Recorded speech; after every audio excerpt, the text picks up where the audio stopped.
Prime Asia TV देख रहे सारे दर्शकों का एक बार फिर तो निੱਘਾ स्वागत करते हैं प्रोग्राम प्राइम टाइम विच। बहुत सारिया गल्लां है जिन्हां ते अज चर्चा करांगे। पंजाब दे विच इस वेले सियासत भखी हुई है, काम ट्वीटो ट्वीट भी होया पिया, क्योंकि एक सियासतदान सवाल पुछदा है, दूसरा उहदा जवाब दिंदा ते कुछ क शब्द तलखी भरे हुंदे ने, कुछ क लहजा सख्त हुंदा है। सियासतदानां दी अपनी मर्जी है, जिस तरह की मर्जी भाषा, जिस तरह की मर्जी गल्लां कीतियां जाण। पर सवाल ये उठता है कि पंजाब दे विच इस वेले कुछ क मुद्दे ने जो अपने वाल ध्यान मंगते हैं। शुरुआत प्रोग्राम की भगवंत मान साहब उन्हां तो करांगे। पंजाब के मानयोग मुख मंत्री अज मलेरकोटला ते संगरूर विच पहुंचे, उत्थे उन्होंने कई नवे ऐलान किए। कुछ वो मुद्दे जो पिछलियां सरकारां दे समय नहीं चुके गए उन्हां वाल ध्यान देने लई कहा। खास करके सड़कों की गल की उन्होंने, सड़की हादसों की गल की है। सड़की हादसे भारत विच पंजाब दे विच लगातार वधदे जा रहे हैं। पंजाब वो सूबा जिथे हर रोज़ 50 करोड़ रुपए का नुकसान हो जाता सड़की हादसों के विच। ये तो नुकसान वो है, माली नुकसान कह सकते हैं। वड्डा नुकसान जानी नुकसान का हुंदा है, जानी नुकसान भी बहुत हुंदा है। साल 2021-22 की रिपोर्ट ये कहती है कि पंजाब दे विच 5000 तो वध मौतां सड़की हादसों के विच होईयां। इन्हां दे विच ज़्यादातर ओवरटेकिंग जां कह लीए ओवर स्पीड ये मुख्य कारण मन्ने गए सन। हुण पंजाब दे विच जदों सड़क हादसे लगातार वध रहे हैं तो सुभाविक है कि उन्होंने रोकण दे लई कुछ कदम भी सख्त चुके जाण। समय समय दीयां सरकारां गल्लां करदियां रहियां कि असीं कदम चुके, जबकि कदी कदी पिंडां दीयां सड़कां दे विचों तां इह गल देखण नूं मिलदी है कि सड़कां दे विच टोए पए आ कि टोयां दे विच सड़क आ। लोग ये गल अक्सर कहते रहते हैं कि सियासतदान आउंदे जरूर आ, पर जदों वोटां लैणियां होण उदों सड़क भी पक्की कर जांदे आ। पहला मींह पैंदा बरसातां दा, सड़क किते हुंदी आ, बट्टे किते हुंदे आ, टोए पै जांदे आ, मुड़ के 4.5 साल तक कोई नहीं पुछदा। तुसीं कमेंट करके दस सकदे आ अपने अपने इलाके दे विच सड़कां दे की हाल ने, क्योंकि असीं भी जानना चाहुंदे आ किहड़ी जगह तो तुसीं साडे नाल जुड़े होए ये भी जरूर लिखिओ। क्योंकि पंजाब दीयां सड़कां नूं लैके हमेशा ही यह चर्चा चलती रहिंदी है। पिछले दिन एक रिपोर्ट आई सी, बहुत हैरान किया, 570 किलोमीटर सड़कां ही गायब हो गई। इसका मतलब सी कि कुछ ना कुछ तो गड़बड़ी हैगी है। इसका मतलब यह भी हो सकता है कि किते ना किते हो सकता धोखा भी होया होवे, चलो कुछ भी होवे। पर आ जिहड़ी गल है मानयोग मुख मंत्री साहब ने कही है कि पंजाब दे विच 138 मोड़ इस तरह के ने जिन्हां दी पहचान हुई जिथे सड़की हादसे वापर रहे ने। पिछले सरकार ने उन्हां दी पहचान की सी पर कार्रवाई कोई नहीं की। पंजाब दीयां कुछ प्रसिद्ध हस्तियां सड़क हादसे विच मारियां गईयां। जदों जसपाल सिंह भट्टी पंजाब के कमेडियन सन, उन्हां दी मौत हुई तो उस तो बाद एक कदम चुकिया गया। पर अज की सड़की हादसे रुक गए? की सारियां सड़कां पूरी तरीके नाल बन गईयां? नहीं। पर हुण सरकार एक नवां फैसला करन जा रही है, एक नवां कदम चुकण जा रही है। थोड़ा जिहा सड़कों वाल ध्यान दिता जाएगा, कुछ नवे सिस्टम ने जिहड़े लगाए जाएंगे। पंजाब के मुख्यमंत्री साहब ने की कहा पहला उत्ते ध्यान दिंदे, क्योंकि जरूरी है अज सुनना। पिछले समय के दौरान इन्नी खुल के कदे किसी सियासतदान ने गल नहीं की। बहुत सारे ने की होगी, पर जिस हिसाब नाल नवीं चीज़ां आ रही ने वो किहड़ियां पहला उधर ध्यान दिंदे आ।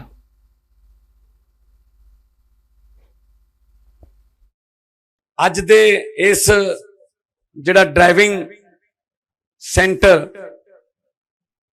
रीजनल ड्राइविंग सेंटर जिथे ट्रेनिंग दी जाती है ड्राइविंग सिखलाई दी, वो तोलेवाल दी धरती ते अज तैयार होया और बहुत डिजिटल ते अपडेटेड है। क्योंकि जमाने मुताबिक चलना पऊगा, समय दे हानी बनना पऊगा। सड़कां बड़ियां हो गईयां, गड्डियां दी स्पीडां तेज हो गईयां और गड्डियां ट्रैफिक बढ़ गई, तो फिर आए दिन इहो जिहे दर्दनाक हादसियां दी खबरां आउंदियां ने जिहड़े कि रोके जा सकते हैं। मैं जो पार्लीमेंट दे विच बतौर लोक सभा मैंबर के तौर पर संगरूर के लोगों ने जो मैंने भेजा सी, तो मैं उत्थों एक डाटा कढ़ाया। मैंबर्स रैफरेंस सर्विस होंदी है एक, ਤੁਸੀਂ ਜਿਹੜੀ ਚੀਜ਼ ਤੇ ਬੋਲਣਾ ਚਾਹੁੰਦੇ ਹੋ ਤੁਸੀਂ ਲਿਖ ਕੇ ਦੇ ਦਿਓ ਉਹਨਾਂ ਨੂੰ, ਉਹ ਤੁਹਾਨੂੰ ਕੱਢ ਕੇ ਦੇ ਦਿੰਦੇ ਸਾਰਾ ਡਾਟਾ। ਮੈਂ ਇਹ ਪੁੱਛਿਆ ਕਿ ਪੂਰੇ ਦੇਸ਼ ਦੇ ਵਿੱਚ ਹਰੇਕ ਸਟੇਟ ਦੇ ਵਿੱਚ ਕਿੰਨੀਆਂ ਮੌਤਾਂ ਐਕਸੀਡੈਂਟਾਂ ਨਾਲ ਹੁੰਦੀਆਂ ਨੇ। ਜਦੋਂ ਮੈਨੂੰ ਡਾਟਾ ਮਿਲਿਆ ਮੈਨੂੰ ਪੜ੍ਹ ਕੇ ਦੁੱਖ ਹੋਇਆ। ਸਭ ਤੋਂ ਵੱਧ ਮੌਤਾਂ ਇੱਕ ਦਿਨ 'ਚ ਪੰਜਾਬ 'ਚ ਹੁੰਦੀਆਂ ਨੇ, 14 ਮੌਤਾਂ ਹੁੰਦੀਆਂ ਨੇ ਜੀ ਸਰਕਾਰ ਦੇ ਡਾਟੇ ਮੁਤਾਬਕ। 70 ਤੋਂ 80 ਬੰਦੇ ਜ਼ਖਮੀ ਹੁੰਦੇ ਹਰ ਰੋਜ਼। 14 ਨੂੰ ਜੇ ਆਪਾਂ ਮਹੀਨੇ ਨਾਲ ਵੰਡ ਲਈਏ 420-25 ਹੋ ਗਏ। ਜੇ ਸਾਲ ਕਰ ਦਈਏ 54-5500 ਮੌਤਾਂ ਹੋ ਜਾਂਦੀਆਂ ਬਿਲਕੁਲ ਹੀ ਅਣਹੋਈਆਂ, ਜਿਨ੍ਹਾਂ ਨੂੰ ਰੋਕਿਆ ਜਾ ਸਕਦਾ ਹੈ। ਬਾਕੀ ਜਿਹੜੇ ਜ਼ਖਮੀ ਹੋ ਜਾਂਦੇ ਨੇ, ਜਿਸ ਤਰ੍ਹਾਂ ਮੰਤਰੀ ਸਾਹਿਬ ਕਹਿ ਰਹੇ ਸੀ ਕਿ ਇੱਕ ਵਾਰੀ ਮੰਜੇ ਤੇ ਪੈ ਗਏ, ਨਾ ਮਰਿਆਂ 'ਚ ਨਾ ਜਿਉਂਦਿਆਂ 'ਚ। ਆਪਾਂ ਜਦੋਂ ਕੋਈ ਐਕਸੀਡੈਂਟ ਹੁੰਦਾ, ਕੋਈ ਆਪਣੇ ਭਾਈਚਾਰੇ ਜਾਂ ਕੋਈ ਰੱਬ ਨਾ ਕਰੇ ਕੋਈ ਇਹੋ ਜਿਹਾ ਹੋ ਜੇ, ਆਪਾਂ ਜਾ ਕੇ ਇਹੀ ਗੱਲ ਕਰਦੇ ਹਾਂ, ਉੱਥੇ ਬਹਿਣ ਜਾਂਦੇ ਹਾਂ ਜਦੋਂ ਕਿ ਇਹਦੀ ਕਿਸਮਤ 'ਚ ਐਂ ਲਿਖਿਆ ਸੀ। ਮੈਂ ਇਸ ਗੱਲ ਦਾ ਵਿਰੋਧ ਕਰਦਾ, ਨਹੀਂ ਲਿਖਿਆ ਸੀ, ਉਹ ਕਿਸਮਤ 'ਚ ਆਪਾਂ ਲਿਖਿਆ, ਸਿਸਟਮ ਨੇ ਲਿਖਿਆ। ਕਿਤੇ ਨਾ ਕਿਤੇ ਕੋਈ ਘਾਟ ਰਹੀ ਹੋਊਗੀ ਤਾਂ ਉਹ ਮੌਤ ਹੋਈ ਹੈ, ਨਹੀਂ ਕਿਸਮਤ ਦੇ ਵਿੱਚ ਏਦਾਂ ਨਹੀਂ ਲਿਖਿਆ ਹੋ ਸਕਦਾ। ਔਰ ਇੱਕ ਤੁਹਾਨੂੰ ਹੋਰ ਖੁਸ਼ਖਬਰੀ ਦੇ ਦਿੰਦਾ ਮੈਂ, ਪੰਜਾਬ ਸਰਕਾਰ ਵੱਲੋਂ ਅਸੀਂ ਨਾਲੇ ਤਾਂ ਰੋਜ਼ਗਾਰ ਦੇ ਮੌਕੇ ਪੈਦਾ ਹੋਣਗੇ ਤੇ ਨਾਲੇ ਕੰਮ ਵਧੀਆ ਹੋਊਗਾ। ਅਸੀਂ ਇੱਕ ਨਵੀਂ ਪੁਲਿਸ ਬਣਾ ਰਹੇ ਹਾਂ ਜਿਹਦਾ ਨਾਮ ਹੈ ਸੜਕ ਸੁਰੱਖਿਆ ਫੋਰਸ, SSF। ਉਹ ਸੜਕਾਂ ਤੇ ਰਹੂਗੀ। ਉਹਨਾਂ ਨੂੰ ਸ਼ਾਨਦਾਰ ਗੱਡੀਆਂ ਲੈ ਕੇ ਦੇਵਾਂਗੇ, ਗੱਡੀਆਂ ਦੇ ਰੰਗ ਅਲੱਗ ਹੋਣਗੇ, ਵਰਦੀ ਉਹਨਾਂ ਦੀ ਅਲੱਗ ਰੰਗ ਦੀ ਹੋਊਗੀ ਤੇ ਉਹ ਸੜਕ ਤੇ ਹੀ ਉਹਨਾਂ ਨੇ ਤੁਰੇ ਫਿਰਨਾ। ਉਹਨਾਂ ਨੂੰ ਕ੍ਰੇਨਾਂ ਵੀ ਦੇਵਾਂਗੇ। ਕੋਈ ਟਰੱਕ ਖਰਾਬ ਹੋ ਗਿਆ ਜਾਂ ਕੋਈ ਹੋਰ ਵਹੀਕਲ ਖਰਾਬ ਹੋ ਗਿਆ, ਗੰਨੇ ਵਾਲੀ ਟਰਾਲੀ ਪਲਟ ਗਈ ਜਾਂ ਭੂੰਗ ਵਾਲੀ ਟਰਾਲੀ ਪਲਟ ਗਈ, ਇੱਕਦਮ ਉਸ ਟਰਾਲੀ ਨੂੰ ਸਾਈਡ ਤੇ ਕਰ ਦਿਓ, ਟਰੱਕ ਨੂੰ ਸਾਈਡ ਤੇ ਕਰ ਦਿਓ। ਸਭ ਤੋਂ ਵੱਧ ਮੌਤਾਂ ਖੜੇ ਹੋਏ ਟਰੱਕ ਦੇ ਵਿੱਚ ਗੱਡੀ ਦੇ ਵੜਨ ਨਾਲ ਹੁੰਦੀਆਂ। ਉਹੀ ਚਲਾਨ ਕਰਨਗੇ ਸੜਕ ਸੁਰੱਖਿਆ ਫੋਰਸ। ਹਾਈਵੇ ਪੈਟਰੋਲ ਨਹੀਂ ਕਹਿੰਦੇ ਇਹਨੂੰ, ਹਾਈਵੇ ਤਾਂ ਸਿਰਫ ਹਾਈਵੇ ਤੱਕ ਹੋ ਜਾਂਦਾ। ਸੜਕ ਦਾ ਮਤਲਬ ਜਿੱਥੇ ਵੀ ਸੜਕ ਚਾਹੇ ਸ਼ਹਿਰ 'ਚ ਹੋ ਜੇ, ਉਹ ਸੜਕ ਸੁਰੱਖਿਆ ਫੋਰਸ ਕੰਮ ਕਰੂਗੀ। ਪੰਜਾਬ ਪੁਲਿਸ ਤੋਂ ਇਹ ਤੇ ਬਹੁਤ ਬੋਝ ਘਟੂਗਾ, ਕਿਉਂਕਿ ਕੈਦੀ ਵੀ ਉਹੀ ਲੈ ਕੇ ਜਾਂਦੇ ਨੇ ਪੇਸ਼ੀਆਂ ਵਾਸਤੇ, ਸੰਮਨ ਵੀ ਉਹੀ ਦੇਣ ਜਾਂਦੇ ਨੇ, ਠੀਕ ਹੈ ਜੀ। ਨਹਿਰਾਂ 'ਚੋਂ ਲਾਸ਼ਾਂ ਵੀ ਉਹੀ ਕੱਢਦੇ ਆ, ਲੜਾਈ ਝਗੜਿਆਂ 'ਚ ਵੀ ਉਹੀ ਜਾਂਦੇ ਆ, ਸੜਕ ਤੇ ਐਕਸੀਡੈਂਟ ਹੋ ਜੇ ਤਾਂ ਉਹ ਪਹੁੰਚ ਜਾਂਦੇ ਆ। ਇਹਦੇ ਨਾਲ ਕੀ ਹੋਊਗਾ? ਇਹਦੇ ਨਾਲ ਉਹ ਜਿਹੜੀ ਸੜਕ ਵਾਲੀ ਜ਼ਿੰਮੇਵਾਰੀ ਹੈ ਉਹ ਵੀ, ਤੇ ਨਾਲੇ ਜਿਹੜੀ ਸੜਕ ਸੁਰੱਖਿਆ ਫੋਰਸ ਹੋਊਗੀ ਉਹਨੂੰ ਵੀ ਇਹੀ ਕੰਮ ਕਰਨਾ ਪਊਗਾ ਵੀ ਤੁਸੀਂ ਮੌਤਾਂ ਦੀ ਗਿਣਤੀ ਘਟਾ ਦੋਗੇ ਤਾਂ ਪੁੰਨ ਵਾਲਾ ਕੰਮ ਹੈ। ਇਹ ਤੋਂ ਵੱਡਾ ਕੋਈ ਪੁੰਨ ਨਹੀਂ। ਸੋ ਸੜਕ ਸੁਰੱਖਿਆ ਫੋਰਸ ਅਸੀਂ ਬਣਾਵਾਂਗੇ, ਉਹ ਸਿਰਫ ਸੜਕਾਂ ਤੇ ਜਾਊਗੀ ਔਰ ਤੁਹਾਡੀ ਕੋਈ ਗੱਡੀ ਖਰਾਬ ਹੋਗੀ ਹੈਲਪ ਵੀ ਕਰੂਗੀ। ਮੁੱਖ ਮੰਤਰੀ ਸਾਹਿਬ ਦੀ ਕਹੀ ਇੱਕ ਹੀ ਗੱਲ ਸੁਣਨੇ ਵਾਲੀ ਹੈ, ਕਿਉਂਕਿ ਵਾਕਈ ਪੰਜਾਬ ਦੇ ਵਿੱਚ ਸੜਕੀ ਹਾਦਸੇ ਵੀ ਵਧੇ ਹੈ। ਜਿਸ ਸੂਬੇ ਦੇ ਵਿੱਚ ਹਰ ਰੋਜ਼ 13 ਮੌਤਾਂ ਸੜਕ ਹਾਦਸੇ ਵਿੱਚ ਹੁੰਦੀਆਂ ਹੁਣ, ਅੰਦਾਜ਼ਾ ਲਗਾਇਆ ਜਾ ਸਕਦਾ ਹੈ। ਮੌਤਾਂ 13, ਪਰ ਜ਼ਖਮੀਆਂ ਦੀ ਗਿਣਤੀ ਕਿੰਨੀ ਹੋ ਸਕਦੀ ਹੈ? 100 ਤੋਂ ਉੱਪਰ ਜ਼ਖਮੀਆਂ ਦੀ ਗਿਣਤੀ ਹੁੰਦੀ ਹੈ, ਜਿਨ੍ਹਾਂ ਛੋਟੀਆਂ ਮੋਟੀਆਂ ਸੱਟਾਂ ਵੱਜਦੀਆਂ। ਇਹਨਾਂ ਦੇ ਵਿੱਚੋਂ ਉਹ ਵੀ ਹੁੰਦੀ ਹੈ ਕਿਸੇ ਦੀ ਲੱਤ ਟੁੱਟ ਜਾਂਦੀ ਹੈ, ਕਿਸੇ ਦੀ ਬਾਂਹ ਟੁੱਟ ਜਾਂਦੀ ਹੈ। ਪਿਛਲੇ ਦਿਨਾਂ ਦੇ ਦੌਰਾਨ ਆਦਮਪੁਰ ਦੇ ਕੋਲ ਬਹੁਤ ਚਰਚਾ ਚੱਲੀ, ਕਿਉਂਕਿ ਉਹ ਵੀ ਜਿਹੜੀ ਸੜਕ ਹੈ ਦੂਰ ਦਰਾਡੇ ਕਦੀ ਹੁਸ਼ਿਆਰਪੁਰ ਤੱਕ, ਉਸ ਤੋਂ ਬਾਅਦ ਧਰਮਸ਼ਾਲਾ ਮਾਤਾ ਚਿੰਤਪੁਰਨੀ ਸਥਾਨ ਤੇ ਜਾਂਦੀ ਹੈ। ਰੋਡ ਟੁੱਟਾ ਲੰਬਾ ਸਮਾਂ ਹੋ ਗਿਆ। ਲੋਕ ਕਹਿੰਦੇ ਸੀ ਉੱਥੇ ਵੀ ਸੜਕੀ ਹਾਦਸੇ ਬਹੁਤ ਵਧੇ, ਕਿਸੇ ਲੱਤ ਟੁੱਟੀ, ਕਿਸੇ ਦੀਆਂ ਬਾਹਾਂ ਟੁੱਟੀਆਂ, ਨੁਕਸਾਨ ਬਹੁਤ ਹੋਇਆ। ਦੂਸਰੇ ਪਾਸੇ ਮੁੱਖ ਮੰਤਰੀ ਸਾਹਿਬ ਨੇ ਜਿਹੜੀ ਗੱਲ ਕਹੀ ਹੈ ਕਿ ਸੜਕਾਂ ਤੇ ਫੋਰਸ ਤਾਇਨਾਤ ਕੀਤੀ ਜਾਏਗੀ, ਪੰਜਾਬ ਪੁਲਿਸ ਦੀ ਵੱਖਰੀ ਫੋਰਸ ਬਣੇਗੀ। ਹੁਣ ਉਹ ਵੀ ਇੱਕ ਫਾਇਦੇ ਵਾਲੀ ਗੱਲ ਹੈ। ਉਹਨੂੰ ਨਾਮ ਵੀ ਦਿੱਤਾ ਜਾਵੇਗਾ, ਉਹਨੂੰ ਸੜਕ ਸੁਰੱਖਿਆ ਫੋਰਸ ਕਿਹਾ ਜਾਵੇਗਾ। ਵਰਦੀ ਦਾ ਰੰਗ ਵੀ ਹੋਰ ਹੋਵੇਗਾ। ਜਦੋਂ ਵੀ ਕੋਈ ਇਦਾਂ ਦੀ ਘਟਨਾ ਵਾਪਰਦੀ ਹੈ ਤਾਂ ਉੱਥੇ ਝੱਟ ਪਹੁੰਚ ਜਾਣਗੇ। ਜੇਕਰ ਜ਼ਿਲ੍ਹਾ ਜਲੰਧਰ ਦੀ ਗੱਲ ਕਰੀਏ, ਟਾਂਡੇ ਤੋਂ ਲੈ ਕੇ ਫਲੋਰ ਤੱਕ ਜਦੋਂ ਇਸ ਤਰ੍ਹਾਂ ਕੋਈ ਹਾਦਸਾ ਵਾਪਰਦਾ ਤਾਂ ਪੁਲਿਸ ਦੀਆਂ ਗੱਡੀਆਂ ਬਹੁਤ ਘੱਟ ਨੇ। ਇਹ ਬਹੁਤ ਸਮੇਂ-ਸਮੇਂ ਤੇ ਸਵਾਲ ਉੱਠਿਆ। ਜੇਕਰ ਇਸ ਇਲਾਕੇ ਦੇ ਵਿੱਚ ਇਹ ਗੱਲ ਉੱਠਦੀ ਹੈ ਤਾਂ ਹੋਰਾਂ ਥਾਵਾਂ ਤੇ ਵੀ ਇਹ ਗੱਲਾਂ ਉੱਠ ਸਕਦੀਆਂ ਨੇ। ਸੋ ਅੱਜ ਜੋ ਇਹ ਗੱਲ ਕੀਤੀ ਜਾ ਰਹੀ ਹੈ ਕਿ ਚਲਾਨ ਵੀ ਜੇਕਰ ਕੱਟਣਾ, ਕਿਉਂਕਿ ਚਲਾਨ ਇਸ ਵੇਲੇ ਕੱਟਣਾ ਇਸ ਕਰਕੇ ਕੱਟਦੇ ਆ ਕਿ ਓਵਰ ਸਪੀਡ ਤੇ ਜਦੋਂ ਬੰਦਾ ਹੁੰਦਾ ਗੱਡੀ ਵਿੱਚ, ਇਸ ਕਰਕੇ ਬੈਲਟ ਨਹੀਂ ਲਗਾਈ, ਨਿਯਮਾਂ ਦੀ ਪਾਲਣਾ ਨਹੀਂ ਕੀਤੀ ਜਾਂਦੀ, ਉਦੋਂ ਇਹ ਸਾਰੇ ਕੰਮ ਹੋਣੇ ਚਾਹੀਦੇ ਆ। ਜ਼ਰੂਰੀ ਹੈ ਕਾਰਵਾਈ ਕਰਨੀ।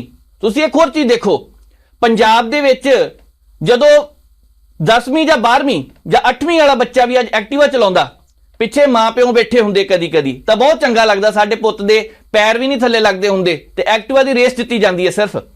ਉਸ ਵੇਲੇ ਕਾਨੂੰਨ ਕਿੱਥੇ ਹੁੰਦਾ?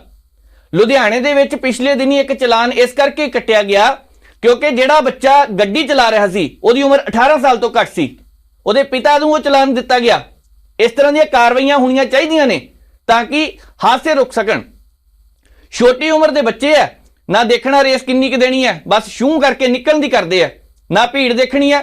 ਫਾਟਕ ਲੱਗਾ ਹੁੰਦਾ, ਫਾਟਕ ਦੇ ਥੱਲਿਓਂ ਦੀ ਕੁਝ ਗੱਡੀਆਂ ਕੱਢਣ ਦੀ ਕੋਸ਼ਿਸ਼ ਕਰਨਗੇ, 2 ਪਹੀਆ ਵਾਹਨ, ਉਹ ਵੀ ਤਾਂ ਇੱਕ ਹਾਦਸੇ ਦਾ ਕਾਰਨ ਬਣਦੇ ਆ। ਰੇਲ ਦੁਰਘਟਨਾ ਵਾਪਰਦੀਆਂ ਨੇ। ਪਰ ਜੇਕਰ ਸੜਕਾਂ ਦੀ ਗੱਲ ਕਰੀਏ, ਸੜਕਾਂ ਦੇ ਉੱਪਰ ਹੁਣ ਜੋ ਨਵੀਂ ਤਿਆਰੀ ਕੀਤੀ ਜਾ ਰਹੀ ਹੈ, ਜੇਕਰ ਇਸ ਤਰ੍ਹਾਂ ਲਾਗੂ ਹੁੰਦਾ ਤਾਂ ਉਹ 13 ਮੌਤਾਂ ਜੋ ਹੋ ਰਹੀਆਂ ਨੇ ਹੋ ਸਕਦਾ ਅੰਕੜਾ ਘਟ ਜਾਵੇ।